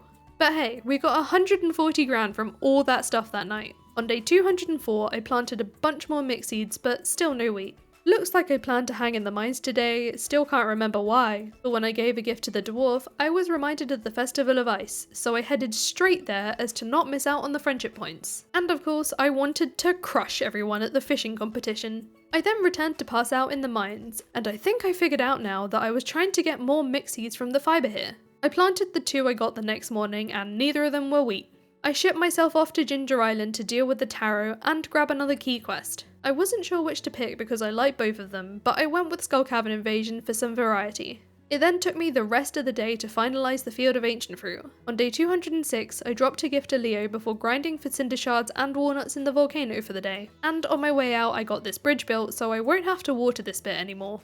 On day 207, I got the desert obelisk and the water obelisk built. What I really wanted was the island obelisk, but I didn't have the bananas yet, and the water obelisk was the next best thing. The desert one is just for easy access to Sandy's and Skull Caverns. I can't believe what's about to follow next though, because I walked straight past those freshly built obelisks and bought a ticket for the bus. Why did I do this? I just spent 1,000,000 gold not to have to do this. I must have left my brain at the wizards. I was here to grab my weekly magic rock candy, then worked on everything at the quarry to try make back some of that gold. And to help that along, I made another 199 tea saplings. So that's 160 grand we got back that night. I went on a gifting spree on day 208. I eventually made my way to Ginger Island to harvest and replant my taro, because I was working on island ingredients and I was just over halfway through. I revisited the forge today to enchant my watering can because I was sick of having to refill it. I wanted to grind for more cinder shards that evening, but I lost track of my health and died. I needed to do something calmer instead, so I just crafted a bunch of deluxe retaining soil for the future garden pots and headed to bed early. I was blessed with good luck on day 209, so it was off to the desert to attempt the Skull Cavern invasion. And I was excited to mine my first radioactive ore. I did get a few treasure floors this day, and a near miss here and there, but I made it to floor 100 at 10:30 that night, and my prize for this was another freaking cowboy hat. Oh well, all I cared about was the radioactive ore and the key gems anyway, but also the iridium too. On day 210, I planted some more starfruit in the greenhouse because those rubbish mixed seeds had now grown. I brought an iridium bar to the wizard for his new staff or whatever. I don't ask questions, I just collect the reward. Then finally crafted that life essence to bring to the flower paradise, but when I got there, nothing happened. I even tried to put it on the stump, and almost ate it in the process. Turns out it was because I wasn't at max hearts with Zinnia anymore, so I'll have to repair that before we can progress this quest. In the meantime, I nicked a few rhubarb seeds from Sandy's, then made another round of cheese. I also redid my crystallariums with earth crystals towards the garden pots for the shed. On day 211, I got back up to 14 hearts with Zinnia. I grabbed all my greenhouse ancient fruit, then brought that life essence straight back up to the mines, and this time I did get the cutscene. We kissed with the life essence on that stump, then something mysterious happened. A new path opened up, and in another unexpected surprise, the ghost of her mother appeared before us. Zinnia didn't believe it at first, but she took a moment to let her know how proud of her she was. But Zinnia wanted to take this opportunity to ask if her mother really wanted her because of how she was prevented on going on expeditions. But the real reason was just because she wanted to find this place so bad. This is a field of zinnias, and what our Zinnia is named after. She left a parting message for Gabe and Marlon, then went on her way, leaving behind another zinnia flower. My wife picked it up and gave it to me, which is great because I'll be needing this for shipping. I came back to the location right after the cutscene to see if I could pick up some more, but I couldn't, so we'll have to see if we can get more another way. I just plopped it in a chest for now and started prepping even more seeds for next year before heading out for the first day of this year's night market. I only really wanted to check the travelling merchant, but with the community centre now complete, I'm not sure why I was expecting to find anything useful. I delivered Willy his lingcod.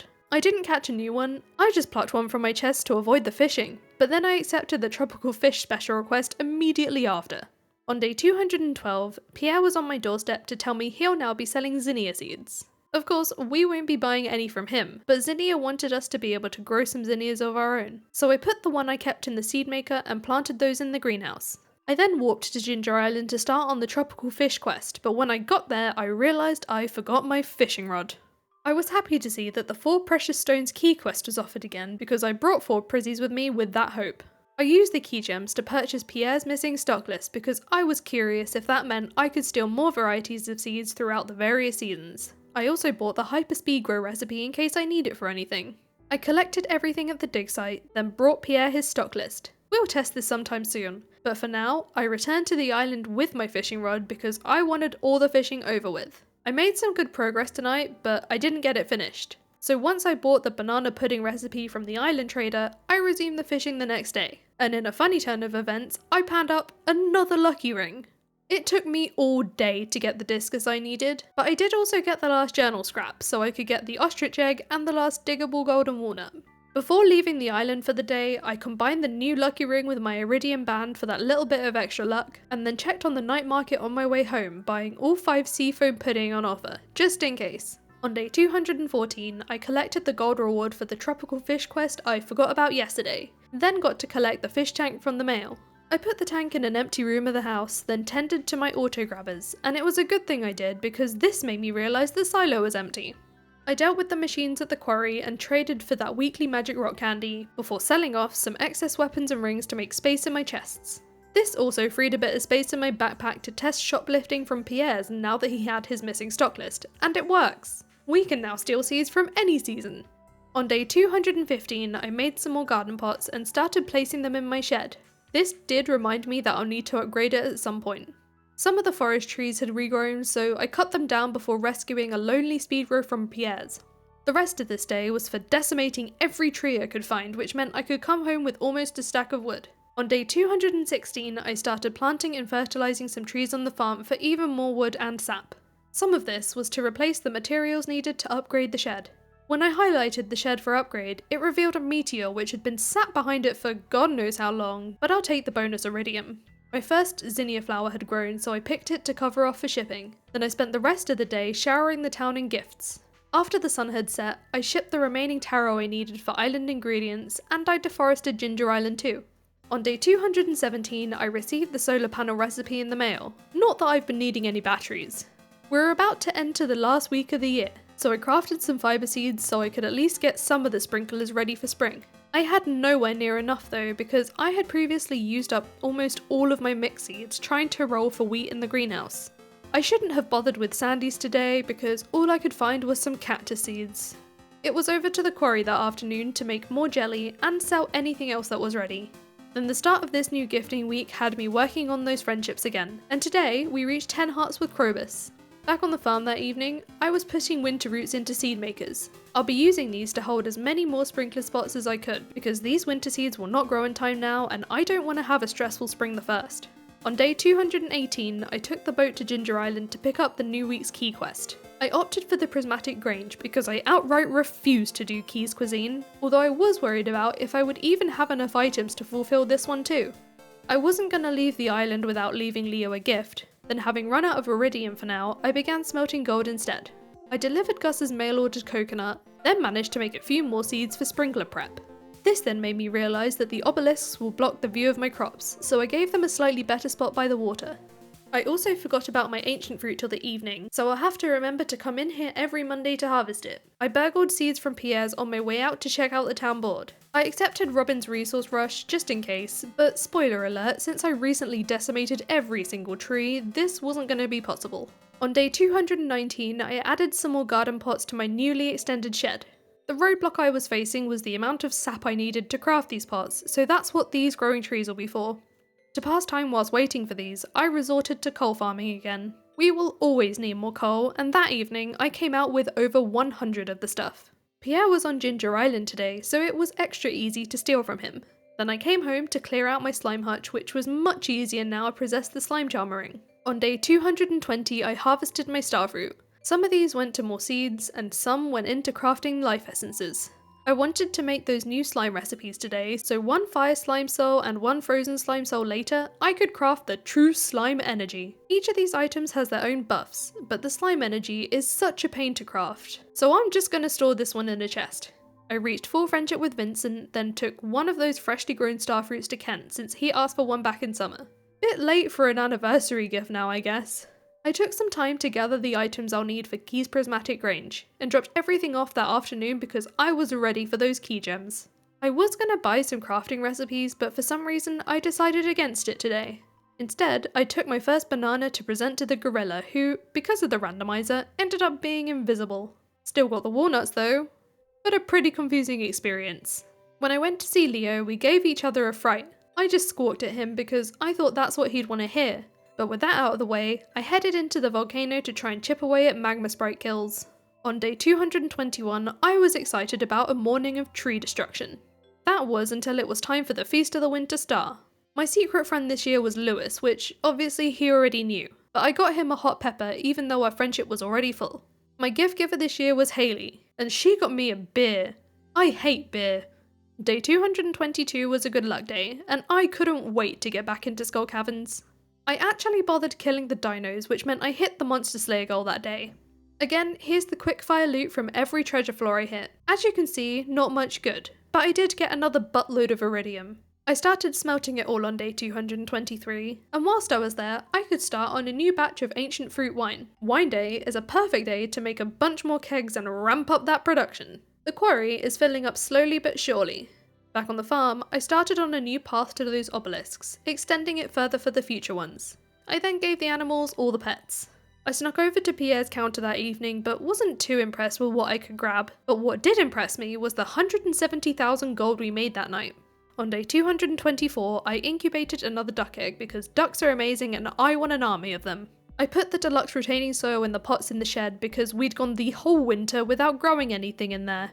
I plan to have a load more ancient fruit here, except these can't grow in pots, so I'll be planting pineapples instead. I popped over to Ginger Island to retrieve any seeds and was delighted to see loads of my ancient fruit was finally ready, so I took the time to harvest that, as well as the handful of pineapples. But annoyingly, my chest only had 5 seeds, so that shed is going to take a while to fill out.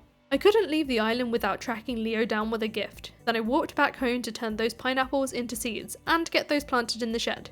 I brought George a leek before dinner, getting us to full friendship. In fact, other than Leo, who we've only recently met, I now had full friendship with everyone. Safe to say, I've gained the trust of the entirety of Pelican Town.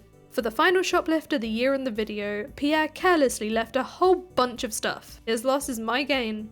Then when I got back that evening, I placed down every grass starter because when we ring in the new year, these should all explode into a big field of grass ready for the animals. I collected the year's last batch of cheese, then with my backpack readied with the seeds for spring, I headed to bed for an early night. I'm pretty darn happy with everything we've achieved in these past 124 days. Here's a before and after of what the farm is looking like from the beginning and the end of the video. Expansion is slow, but it's definitely going. I played 300 days of Stardew Valley as a thief. Or, well, as I mentioned last time, we actually played the full third year trying to chase perfection, bringing us up to a total of 336 days. We'll be playing to the same rules as before, but we have an extra one suggested in a comment from Cynthia. Thank you for this. For this new rule, I'll be doing my best not to shoplift from the same store 2 days in a row. The reason I said do my best here is because obviously I can't record all 112 days in one go, and sometimes between recording sessions I forget where I last was, so if I ever do break this rule, that'll be why. As usual, all the mods used are linked in the description, but don't check it yet unless you want spoilers. Please do leave a like if you've been enjoying Ember's antics, and subscribe for more cozy and chaotic content. And now, let's begin. On day 225, I stepped outside to see the wonderful sight of all 4 candles being lit. No time to celebrate though, because the first day of the year is a busy one of planting. After clearing my fields of fibre and death, I planned to be organised with how I plant my seeds this year, but it didn't really work out that way, and still looks kind of a mess. I ran out of ancient seeds, so I started making more of them whilst prepping those new sprinklers we placed last year. Even then, I ran out of seeds again, but it was now the perfect time to head into Pierre's for our first shoplift of the video. This haul was a bit disappointing though. On day 226, I cleared up the new debris to stop them destroying my paths. I let out my barn animals because I forgot yesterday, then planted my rice because that's another thing I forgot. I took the year's first trip to Ginger Island to clean up any weeds and hunt for mussel rock walnuts. Then I stopped to Mr. Keys to accept the hungry challenge, and do a quick perfection check. There are several bits where we are oh so close, but overall we still have quite a ways to go. I harvested my taro, then located Leo with a gift, before returning home to change over my crystallariums back to jade, now that I had an abundance of earth crystals. That evening, I managed to plant a few more pineapples, then hid in a bush till Clint left the area so I could break in and grab a few free ores. From there, it was over to the quarry, which I forgot about till now. I need to do a bit better here because this area is our ticket to the 10 million gold we need for the golden clock. Like, look at the profit from here today, and this is only gonna go up. On day 227, I cleaned up the messy beach and stole a single salad from Gus's before he opened. I smelted more copper and iron with more kegs in mind, then returned to the farm to start transferring more ingredients to the fridge in prep to cook every dish, which will give me an idea of anything else I still need to gather or grow. One thing I was missing were yams, so I planted the only seed I had in the greenhouse. All that cooking prep took most of the day, so I chopped down all this hardwood and headed to bed. Day 228 was a great luck day, so I grabbed a magic rock candy from the desert trader, chomped it before going in, then it was time to take on the hungry challenge. I collected my key gems and treasure from floor 100 at 2 PM, so it didn't take me long at all, but I was on the brink of death. I got some food in me as soon as I could, so that I could safely continue my adventure. From this point on today, my main goal was gathering as much iridium as possible for profit. I passed out on floor 158 for the day with over 300 iridium ore. On day 229 I collected all of my honey, cleared out my slime hutch, and decided I should just sell off my spare slime eggs since we're now at capacity.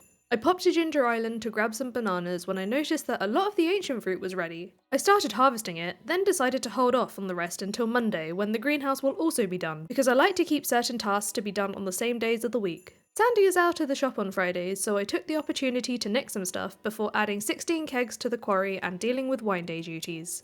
On day 230, I gave Clint a morning workout with a load of troves and geodes. It took me several trips back and forth, but eventually this was enough to complete the entire museum collection so that I could collect that star drop. With Clint now free again, I kept him busy with an axe upgrade. Then I headed over to the mines to handle the Dougie Monster Slayer goal and make some progress with the Void Spirit one. Annoyingly, I ended my day with just 2 to go at pass out time. On day 231, I harvested my tulips and replaced some of them with zinnia seeds. I turned those tulips into more seeds because we were going to need 24 of them for a special request for Sandy's flower crowns. I then raced straight back to the mines to kill those last 2 Void Spirits.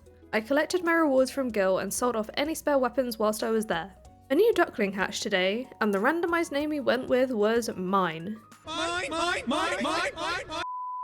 I brought a feather to Leo, and when I got out of the jungle, I agreed it would be a good idea for him to move to the valley. It'll be easier for me to gift him stuff this way. And then I checked the island farm for artifact spots. There were 2, but neither of them gave me the snake vertebrae.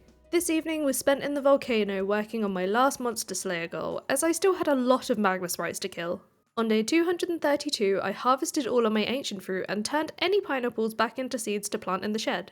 Vincent and Jazz showed me how to remove bugs from spring onions, which was gross because that means I ate loads of them last year, and the year before that. More protein, I guess. Having now saved up the bananas and the cash, I could build the island obelisk, which will make my life so much easier. The quarry was ready for a new batch of iridium, but I ran out of ore before I could fill all the furnaces, so we'll have to plan for Skull Caverns again soon. During the night, the adoption agency dropped off a baby boy. Not gonna lie, I completely forgot about this, but the game named him Zasper. Day 233 greeted me with the year's first strawberries, and I also harvested and replanted a load of forage too. I turned the regular quality strawberries back into seeds in case I need them next year. Then I made a quick stop at Clint's to pick up my axe, which I took straight to Cindersap Forest to chop down every tree because I just accepted a keys crop, and one good way to get some starter key beans is from trees. Plus the wood would also be good. I also got reminded of the trash bear, but spoiler alert, I will forget to bring him an eel this entire season. With the forest deforested, I shoplifted a few bits from Pierre's, and unfortunately by this point in the day, I only had 8 key beans, so we were not doing good. On day 234, I removed all of the stonefish from this pond because I didn't really need them. I picked up yesterday's iridium bars to ship, then got my 4th and final obelisk built which can take us to the mountain. I managed to make another 32 garden pots to add to the pineapple shed before taking down all the trees on Ginger Island for their key beans too. That night, the witch finally paid us a visit to leave us a gift, which means we can now have our own void chicken. My priority for day 235 though, was to handle the rest of those magma sprite kills, which I got through that afternoon. I did however die a little bit later on and lost a small variety of stuff. I wanted to plant some of the key beans I gathered in the volcano, but forgot that when you die it drained your energy, so I exhausted myself too. When I returned to the farm, I picked up the last tulips needed to make 2 dozen. I took these straight to Sandy, but it was annoying when I got there because the box only gives you 9 slots, and obviously tulips give you all those different colours and qualities, so I had to calculate myself like a puzzle for which stacks to put in there to make the amount I needed so I could collect my 1500 gold. On day 236, my first key fruit were ready, so I turned these straight back into beans to replant. I got round to my wine day duties that evening, then used Sandy's saloon visit to steal 1 single starfruit seed from her. On day 237, I had a morning of harvesting strawberries and cauliflower. I made some of those cauliflower back into seeds again. Then it was egg festival time, although this year I only got 11 eggs. I couldn't beat my record of 12. Still plenty for the win though. On day 238, I grabbed all of my rhubarb with plans to replace some of these spots with hypergrown key fruit. When I ran out of beans, any remaining space got filled with more rhubarb. I got in my weekly staircase trade before handing Leo a gift for the new gifting week. I added more paths to connect the obelisk to the south bridge, which made it the right time to go steal some cherry saplings from Pierre. I wanted to end my day with a check of the travelling merchant, but completely forgot that she closes at 8. Day 239 had the weekly ancient fruit harvest, and I continued expanding on the key fruit. It took me a few hours to deal with the ancient fruit on Ginger Island, and that also got me more pineapples, which means more seeds for the shed. Then finally, I broke into Clint's for some iron and coal. On day 240, I had to pick and replant some forage and key fruit, which obviously I prioritised the key fruit for the empty spots first. I did a berry picking loop of Cindersap Forest, then stole a handful of wood from Robin, which was a bit pointless really. I picked robins because I had to go to the quarry for the next batch of preserves. Then I dumped a load of eggs in Gus's fridge for another giant omelette. I made one more drop off that night with 4 prismatic shards for Mr. Key, some very easy key gems, and with these I bought all of the crafting recipes. The next lot of strawberries were ready on day 241. Having run out of iridium ore, I was feeling a Skull Caverns run today. These days tend to look similar, so I was just going to show you the end of day loot, but when I got to floor 75, my brain's autopilot malfunctioned due to distractions, and I definitely clicked on the wrong ladder. No! No! In my distraction, I went up the ladder and not down it, and I've just left Skull Caverns in the middle of the day. Oh! I only got 24 iridium ore as well, so this truly sucked. I came home to set up another sprinkler with the key beans I gathered from mining. Then to make up for missing out on ores, I shoplifted some from Clint. The key fruit made my field look creepy on day 242. I removed those faces ASAP so I could replant some more.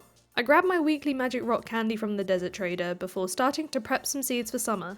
I accepted Robin's resource rush in case I wanted to do it, then went for a late night thief run up Pierre's where I stole some speed grow. On day 243, I had a few more key beans to replant, and decided today would be the day I start shipping off some of them. The little void chick hatched today, and I couldn't help but accept the name Pricky.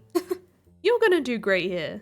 The preserves also needed changing over this wine day, so it was a busy few hours at the quarry. Then I grabbed a few rhubarb seeds from Sandy's. We'll just ignore the cactus seeds even exist. Back on the farm, I got started with the mammoth task of cooking every dish and stayed up late to work on it. On day 244, I realised there was no way I was going to ship 500 key fruit by the deadline, so I gave up on this quest. I caught some more carp because I didn't have enough to cook with, but weirdly, the last recipe I had to cook was the maple bar, and that's now all of those complete. For the rest of the day, I chilled out with some coal farming, but I did make time to steal a couple of things from Pierre's. Day 245 was another strawberry day. I checked the travelling merchant more out of habit than anything, then smelted some iron towards more kegs and took a trip to the desert to steal from Sandy. This reminded me I hadn't got the club car yet for the casino, so I ran around town dealing with that quest line because I still hadn't got the alien rarecrow. With the iron now done, I could make loads more kegs which should later boost our profits very nicely. On day 246, I removed the bouncer from the door to gain access to the casino. I bought 300 key coins and kept spinning until I got over 10,000 so I could buy that rarecrow and probably never go back again. I didn't really need the protection of this rarecrow, so I put it in a random spot for now. A Monday means another ancient fruit harvest, and whilst I was on Ginger Island I did a quick perfection progress check, and we're trucking along nicely. I also accepted Key's Hungry Challenge again for some reasonably easy key gems. I gave a cup of tea to the lovely Zinnia, then rounded off the night with another batch of jelly. On day 247, I got the recipe for the deluxe rarecrow in the mail. I handed Leo a duck feather, then warped straight to the desert for a day in Skull Caverns. I managed to farm a pretty good amount of iridium, but I did end up dying that evening, so we've got another Skull Caverns run unexpectedly cut short. Thankfully, I didn't lose anything important, and it did give me time to smelt the iridium that I did manage to pick up that day. I started day 248 with a gift to Leo before clearing the island of wood again. I almost forgot about the flower dance, but I did make it in time, and of course got in an awkward looking dance with my wife. On day 249, I grabbed the year's final strawberries. I was going to harvest the cauliflowers too, but I'll be leaving these for the last day of spring so there's less soil decay on summer first, because I didn't feel like sacrificing any seeds this year to hold the spots. I switched out the iridium for iron in the furnaces, and set off another batch of ancient fruit jelly, then harvested all the pineapples that were ready, some of which got turned back into seeds because I got round to making more pots for the shed. We were so close to having this shed be full now, but it was sap that I was low on, so back to chopping down more trees. I just installed Tear's Shop Overhaul so that we'd have more variety to shoplift, and as you can see, sprinklers can now appear at Pierre's. On day 250, I checked the travelling merchant for no good reason, before deforesting the forest once again. This wine day, I managed to make another 44 kegs. The quarry was already actually full now, so I added them all to this room in my house. Today's shoplift was to Robin's, and I got my hands on some fibre because she sells this now too. On day 251, I decided to harvest my cauliflowers for some reason. I don't know why I didn't just wait one extra day. I also grabbed all the rhubarb too.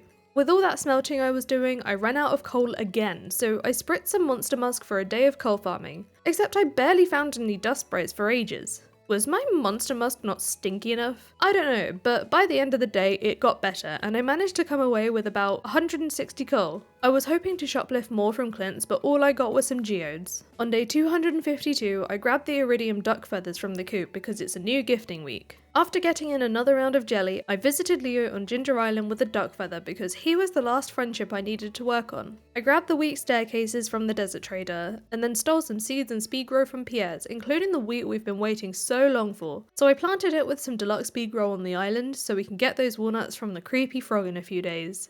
When I got back to the farm, I finally collected the Statue of Perfection from Grandpa's shrine. You know, only basically an entire season late. But hey, now I can get a bit of extra iridium ore. Day 253 began with an ancient fruit harvest. I then realised it was the first day of summer and I should probably get my crops down. When I ran out of crop seeds, I filled the rest of the spots with forage and saved a couple of sprinklers specifically for fibre. On day 254, I picked all the ancient fruit I forgot yesterday. This is actually a good thing because now I'll make the ancient fruit day a Tuesday, so I don't have to do it on the first day of a season, and avoid the mad rush we had the day before.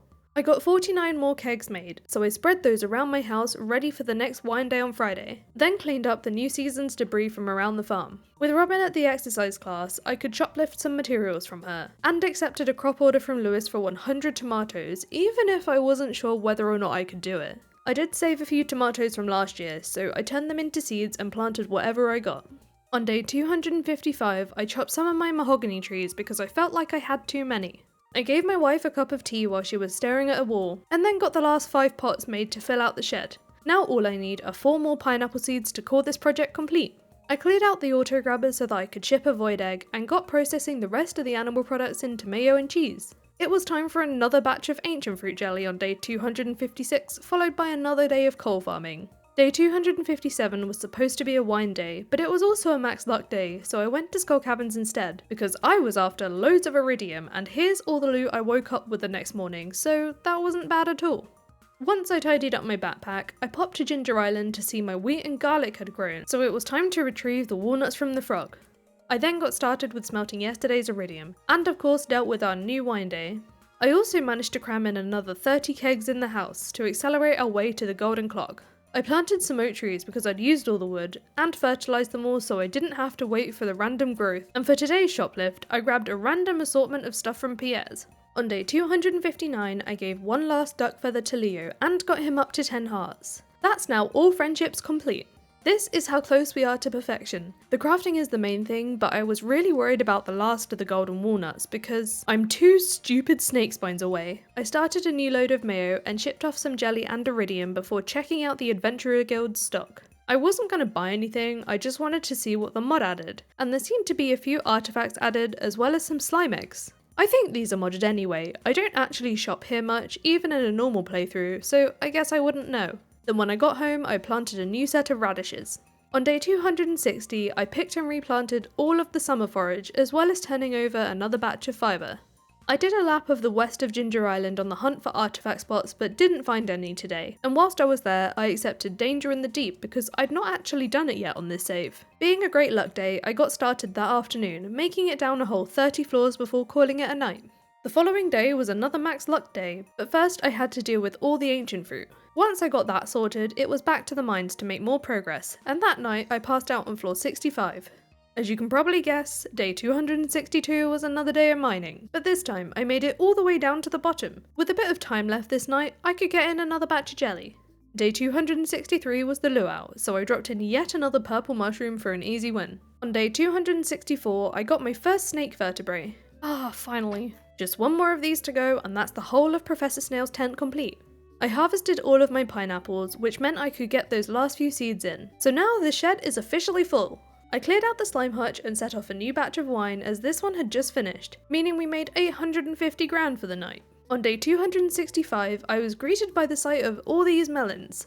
I turned them back into seeds because they were gonna replace the radishes. Those oak trees I planted had now grown up, so I destroyed them all before stealing a few things from Pierre's. On day 266, I got the season's first starfruit and blueberries, and made my weekly jade staircase trade.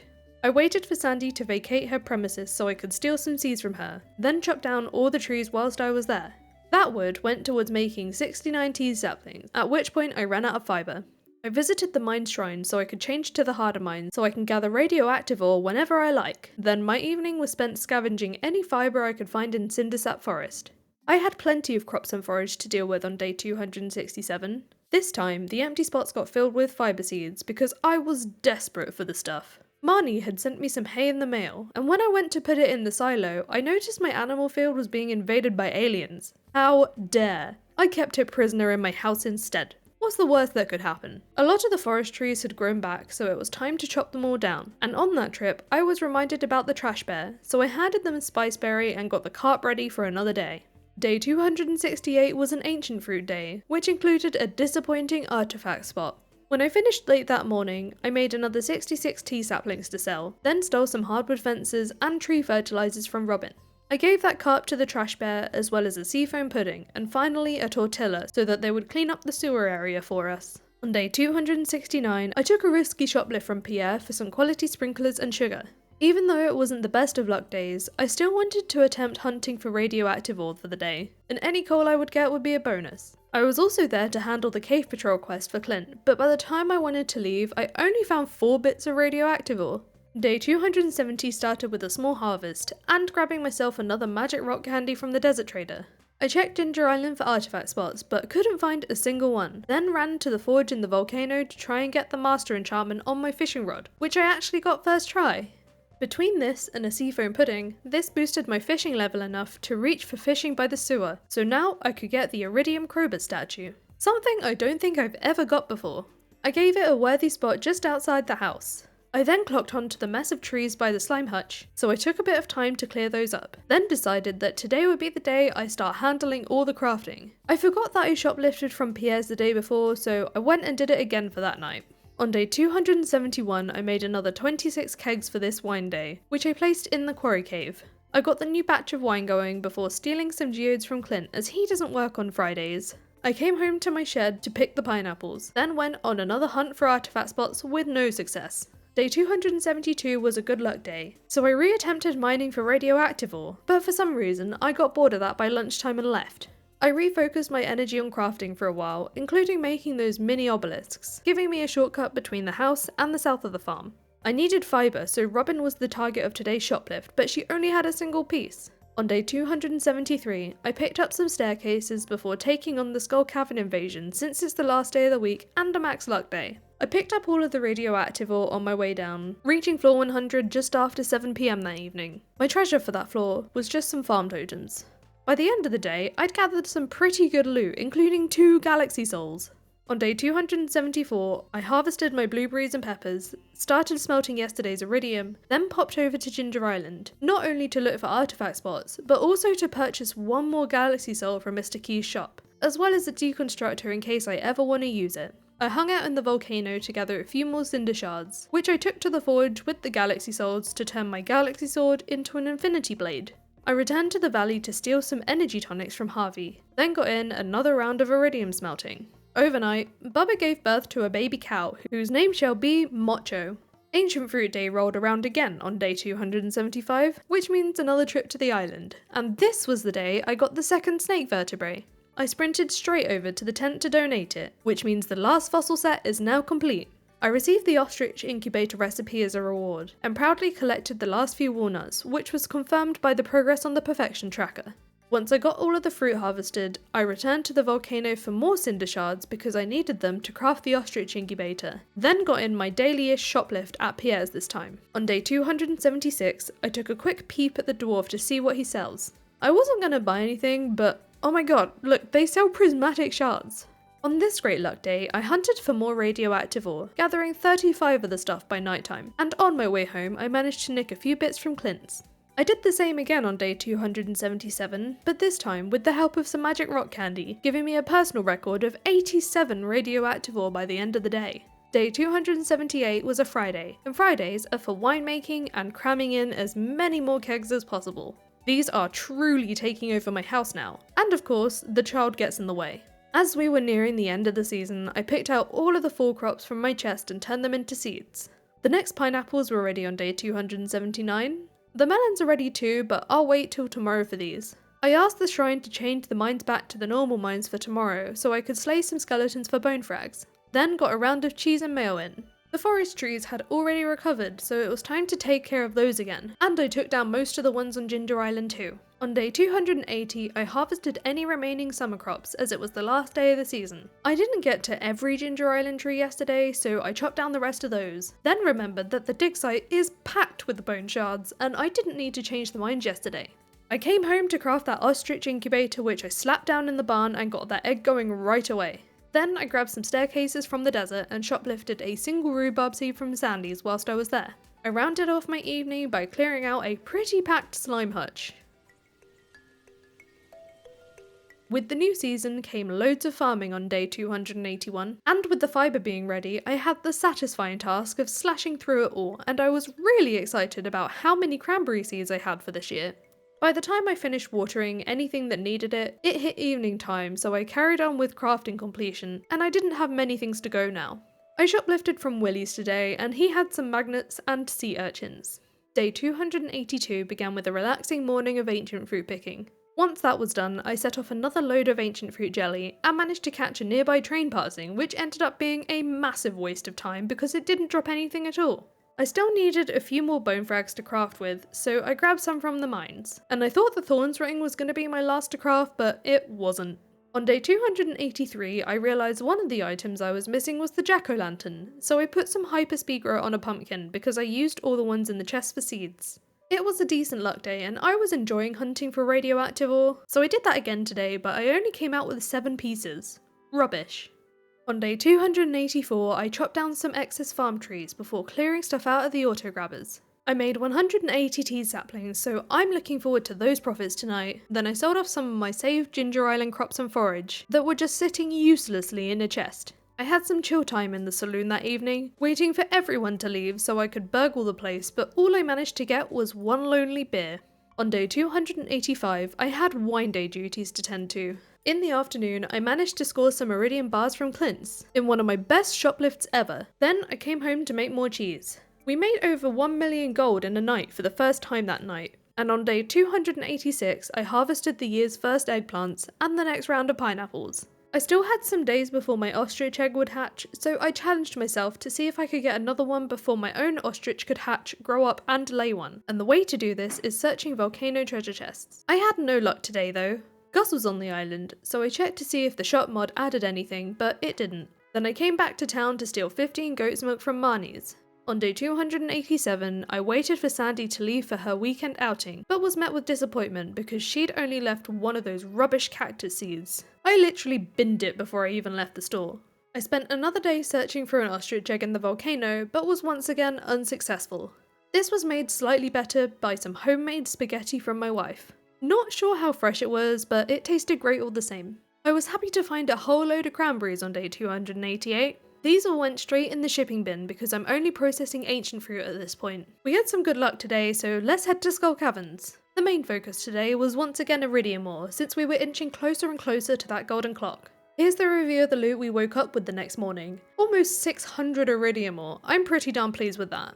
In addition to all of the ancient fruit, I also picked some bok choys, artichokes and sunflowers. It was time for a new load of ancient fruit jelly. Then I stole the goodies that Robin left behind the counter that day. On day 290, the ostrich had finally hatched, and the name I went with was Nano, which I found funny because that means small, and this bird is anything but. It was gonna be a while before Nano would lay any eggs, of course, so I tried to find one in the volcano again, but the only chest today didn't have it. I was getting tired of fighting the weeds invading my ancient fruit on Ginger Island, so I paved over most of the spots these could spawn, except for a perimeter around the growing fruit tree, which I'll have to go back over once it's matured. Then it was back to town for a few free seeds from Pierre's. On day 291, my hypersped pumpkin was ready. I couldn't wait to get that Craftmaster achievement, but apparently this was not the time. I'd still missed the rain totem and ironically a torch, but I still didn't get it. After harvesting my eggplants, I hiked up to Robin's because apparently I'd missed the marble brazier recipe. I thought I took care of that ages ago. Not only that, but I had to ask Robin to make the final house upgrade because without a basement, I couldn't get the cask recipe. Whilst I was nearby, I smelted a new batch of iridium, then traded for some more triple shots and spicy eels because I had some spare rubies and diamonds. I came home to make that marble brazier, and now we just gotta wait for the cask. It took me till the afternoon to notice my yams and grapes were ready, but I didn't bother replanting. Then from Pierre's I stole some iridium sprinklers, amongst some less relevant things. I changed my mind about replanting when I got home and put some more forage in the ground, just so I'm growing something. But I wasn't gonna retill those decayed spots. Day 292 was wine time. These days are rolling back around so quickly. I also got more iridium smelting whilst I was in the quarry and chipped off a whole 400 bottles of wine. I made away with a few seeds from Sandy's, then it was up to the volcano to try for the ostrich egg again, but no success today. On day 293, I harvested loads of cranberries before dashing to the wizards to build that golden clock. Another major milestone complete. I gave it a little border to stand out more and give it more of that monument feel, then spent a bit of time in the shed picking this week's pineapples. A few farm trees had popped up, so I got rid of those, and for today's shoplift, I only got a single duck mayo from Marnie. The rest of the pumpkins matured on day 294, which, as was usual for the first half of the season, I turned back into seeds, but I only made as many seeds as were needed to refill the spots so I could sell the rest. My basement was also done, so I could craft that cask to get the Craftmaster achievement. Nano still hadn't grown up yet, so I was still in the race to get another ostrich egg to ship. I found quite a lot of chests today, but it was the very last one that finally gave me that egg. I almost couldn't believe it. I walked straight back home to whack it in the shipping bin because this was the last item. When I got back in the house, I noticed that Zasper had grown into a toddler, so I gave him a dark cowboy hat to match me, and now he really does look like a true heir to the Empire. On day 295, I woke up to the full shipment achievement. After harvesting my corn, I ran to Mr. Key's walnut room to check the perfection tracker and see that beautiful 100%. We've done it. I stole a celebratory pizza from Gus's, then decided to chill and mine radioactive ore for fun, but I only got 14 by the end of the day. Day 296 was a very special one. The legacy of Empire Farm had become eternal. I came to meet Zinnia up by the summit, and yup, that's a flying bear. We were about to reminisce on the past 3 years, but then this happened. Not again! I can't believe this. I wonder if this has something to do with some of the modded NPCs. Although saying that, I didn't have this issue the first time around with Victor, so I don't know.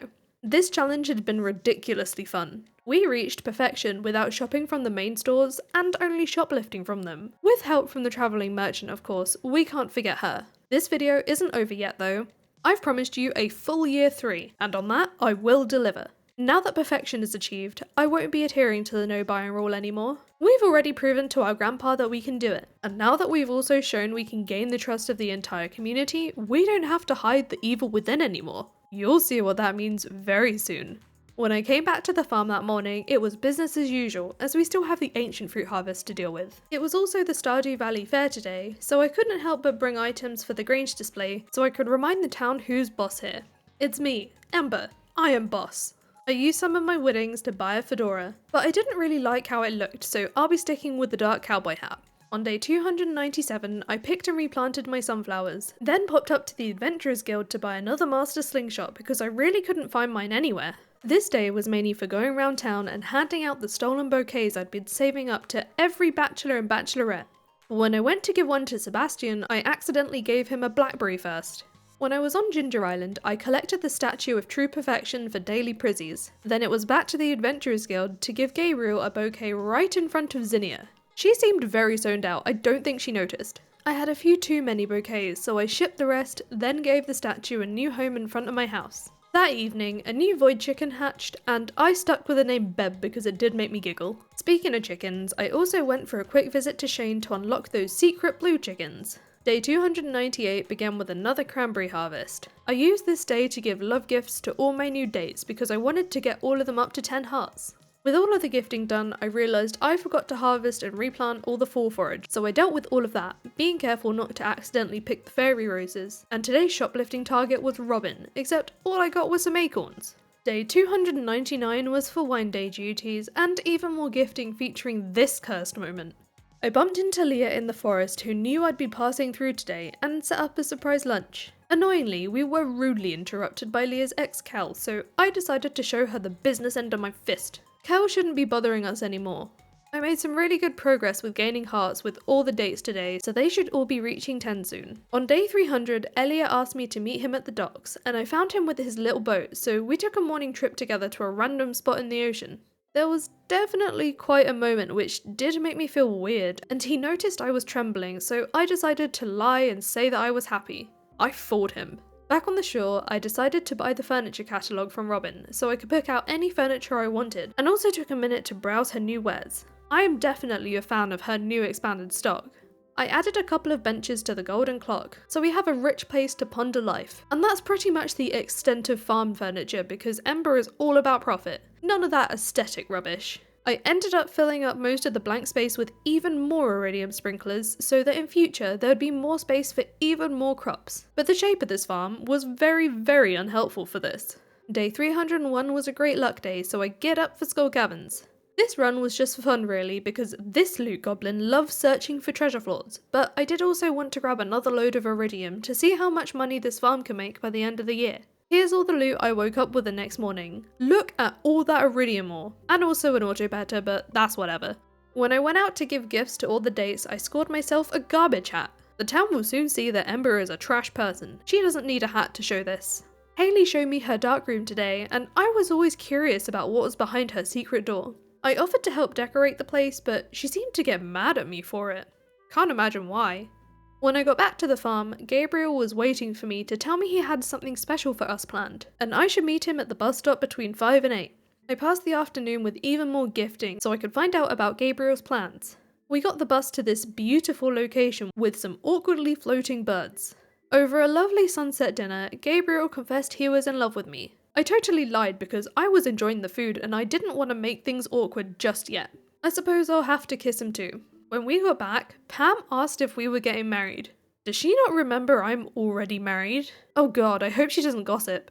On day 303, Shane asked me to go to a Tunnelers game with him that evening, so let's hope I remember to go to the bus stop in time. Before doing anything, I had a load of ancient fruit to harvest, and cranberries too. It was the late afternoon by the time I could go and meet Harvey, who surprised me with a hot air balloon ride. Trouble is, Harvey is terrified of heights, and literally threw himself at me. He ended up building up some courage, and we watched some birds together. Back on the ground, I was a little late for the bus, but thankfully they waited for me and I made it, even if I was a bit flustered. Shane didn't seem too upset either. Everyone keeps kissing me these past couple of days. Am I just that lovable? We really gotta show everyone the truth soon. I also had to meet Sam outside his house after dark. This was a pretty emotional chat on Sam's part, but then Jodie was coming into the room, so I had to hide in Sam's bed. No idea how she didn't see me. Queen of stealth, I guess. Sam's bed was pretty comfy, so I stayed put for a while, but then Sam decided to try and join me. Sam, no! You can sleep on the okay. All of that nonsense made me hungry, so it was time for dinner with Alex, except all I got was this rubbish little salad, while Alex gets to enjoy an entire snake. What? Snake? All of that nonsense made me hungry, so it was time for dinner with Alex, except all I got was this rubbish little salad, whilst Alex gets to enjoy an entire steak? Sir, I hope he didn't order me a salad just because I'm a woman, or is he trying to say something else? Now that is food for thought. Everyone was now at 10 hearts, and I was hoping to get those cutscenes where they all find out you're dating everyone, but upon research, you can't get that when you're married, so that plan will have to go out the window. On day 304, I smelted some iridium and set off another batch of ancient fruit jelly. I took part in some mass deforestation and also destroyed all the fibre for mix seeds when I got the living hat. I didn't even notice at first. In fact, I literally paused and got up to do something, and it wasn't till I got back that I found it. Even though I was loving the dark cowboy hat, I couldn't not flex this for the rest of the video. With the forest now deforested, I met Emily in the secret woods for a spot of camping. Emily got so cold that she did whatever that was. Then the bears seemed to think they were invited, so we retreated to the tent. I'm really sorry, but we don't have any maple syrup. On day 305, I picked up the last lot of sunflowers and fall forage for the year. I made the week's magic rock candy trade and cut down all of the desert trees whilst I was there, and this carried on throughout the rest of town too. Back on the farm, I realised my new crop areas were unprotected, so I made a deluxe rarecrow to guard the place. I then used the evening to start occupying the spots with fibre seeds, but I ran out of them before I could finish. Day 306 began with the final eggplants and handling the weekly wine day. On my quest for even more wine, I started filling my basement with even more kegs, and removed all of the casks because I didn't feel like aging anything at this point. This took me till the evening when I ran out of materials. Then for my final order of business that night, I shoplifted from Sandy while she was out at the saloon. Day 307 was a Saturday, which means we've got pineapples to harvest, but also we had the final pumpkins. I decided to plant fall forage in its place just to save the sprinkler spots over winter. I used my spare key gems to get a golden egg, which I added straight to the coop's incubator. Funnily enough, I shoplifted a couple of regular eggs from Marnie soon after. Very valuable in this economy, but not as valuable as this meteor which destroyed some of my paths. And even more valuable than that was Spirit's Eve. I wasn't going to turn down a free golden pumpkin. On day 308, I had my last big full harvest of the year. Goodbye to these satisfying cranberries. I started a new batch of ancient fruit jelly, then sold off a few spare weapons that were clogging up my chests. It was then over to Pierre's where I bought a load more bouquets, all of which I smelted to turn into wilted bouquets. This led to a big old breakup spree where I spent the afternoon handing out the dead flowers until I was no longer dating any of the others, and I didn't forget to make the jade staircase trade before the day was over either. Day 309 was the start of a cold winter. I bought some clay from Robbins because I was having a hard time getting any myself and I couldn't be bothered with farming for it. Then I began unleashing my wrath on the entire town, starting with pinging a load of eggs at Demetrius until we reached 0 hearts. Then I moved on to Maru, but I ran out of eggs, so I gave her some clay. That is for electrocuting me. I came back home to load my slingshot with stones instead, and on my way into town I hospitalized Pam. Yup, I added the fighting with NPCs mod. But it's worth noting that this only works with Pam, Lewis and Pierre. Speaking of Pierre, his store was my next stop, where I found Leah browsing the goods. So I said hello before launching a load of rocks at her and stealing some seeds from the unattended counter. I did actually buy stuff from him too, because I was in need of a vast quantity of mixed seeds to turn into fiber seeds, since I still needed loads of sprinkler spots filling. This continued into day 310, and once I got all the existing spots filled, I spent the rest of the day in the harder mines for iron, coal and radioactive ore. On day 311, I noticed my mango tree had fully grown, so I could fill in the missing paths. And then I had the weekly ancient fruit harvest to deal with because I kind of forgot yesterday. Whilst I was on Ginger Island, I threw rocks at Leo until he hated me. And that black heart is a mod called Black Hearts, and that lets you get negative friendship because 0 isn't low enough. I carted to the quarry to change over a new batch of ancient fruit jelly before returning to the farm to craft and place a bunch more iridium sprinklers because we definitely still had space for more crops. We're really cramming them in there. On day 312, I checked Sandy's store to see if she sells anything new from the Shop Overhaul mods, but seems not. After having to drive myself home from the desert, I beat up Pam, then attacked Caroline, who became a moving target. Caroline made her escape, so I stole loads of stuff from the shop counter, but I did also buy more mixed seeds to fill up all those new sprinklers. Caroline hadn't got far when I got back outside, so I continued the rock hurling till we had another resident who hates me. And on my way past Zinnia in town, I handed her a prizzy. My evening was then spent planting around those new sprinklers, which continued into day 313. With all the seeds planted, I wanted to clear out my slime hutch, which I've clearly been neglecting as of late. Then it was down to Marnie's to see what new stuff she had for sale. And as you can see, she sells the animal machines, but also some animal products, which I feel like makes sense. Like, even in the vanilla game, she's got all these animals, and then like, what does she do with all the milk and eggs? From there, I walked over to Hayley's to give her a prismatic shard because I know she hates them, then threw rocks at the ungrateful bitch. That's another one to hate me, but sometimes the negative heart doesn't work with some people, not sure why. All the mischief made me nearly forget about wine day. Nearly. Like, over 1 million gold, I'm probably not going to forget about that. On day 314, I browsed Krobus's new wares, which was pretty cool. And don't worry, we won't be attacking Krobus. Krobus is already an outcast and literally has to live in the sewer. We like Krobus. My next slingshot victim was Jody, closely followed by Sam. And then I seized the opportunity to hospitalize Lewis on his way past me. We'll also be leaving Silly alone. Silly is awesome and way too adorable, and let's be honest, the rocks will probably just bounce off them anyway. On day 315, I got a cutscene with Sandy, and I think this was the brunch we were invited to ages ago, except said brunch was literally just deviled eggs. I'm a little horrified. I threw rocks at Sandy afterwards for that sorry excuse for a brunch.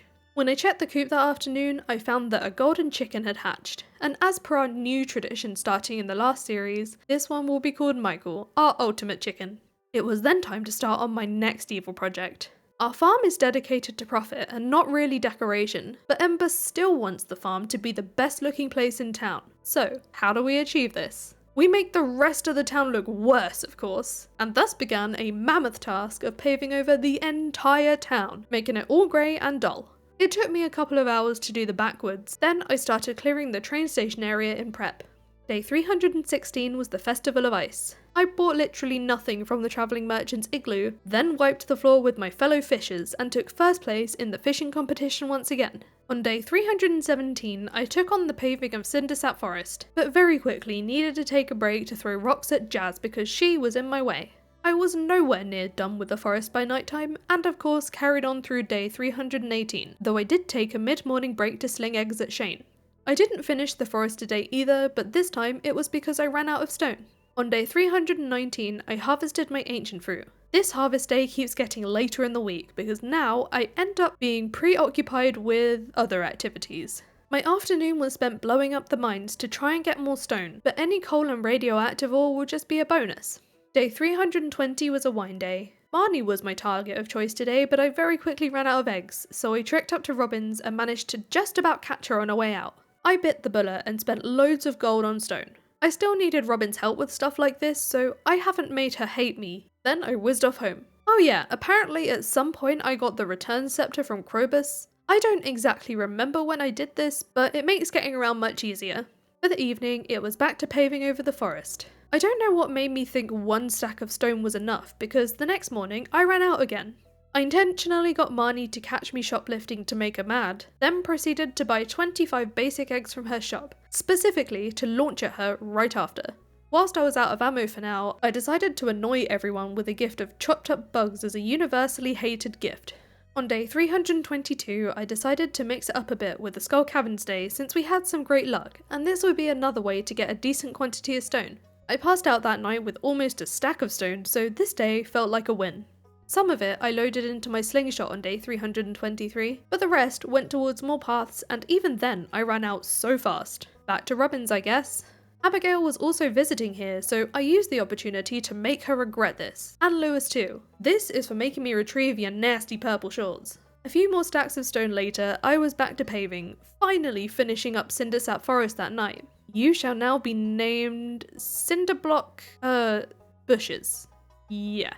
On day 324, I covered up the bus stop area before moving swiftly on to the train station. Once I finished up that evening, I headed down to the night market. I forgot about this yesterday, but this is actually a great opportunity to catch several NPCs and spread some winter misery. No enjoying the festivities for you.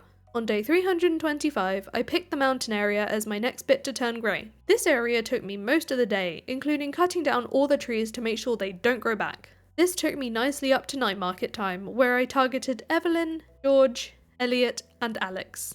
On day 326, I got the mail about this year's secret friend, which happened to be Silly. This is one of the best choices I could have got, considering we are actually still friends with Silly. It was now time to tackle paving over the town, starting with the area around the community centre. I got most of the way done that day, till Penny rudely interrupted me, so she ate some rocks all the way home, and I managed to get her to hate me before she retreated to the trailer for the evening. This was a victory for me, so I was feeling good enough to push through finishing this area that night. I even managed to start on the main area of town, but I didn't bother going over the actual stone walkways because that's already grey, so why would I waste my own stone here? On day 327, I dealt with the wine day duties before sending loads of rocks in Clint's direction. Gonna be honest, don't know why he wasn't one of my first targets. Pierre also tried to outrun me, but that didn't really work because I have legs too. Friday nights are also perfect for finding loads of townies to hit with stones in the saloon. This evening's victims were Willie, Kent, and Gus.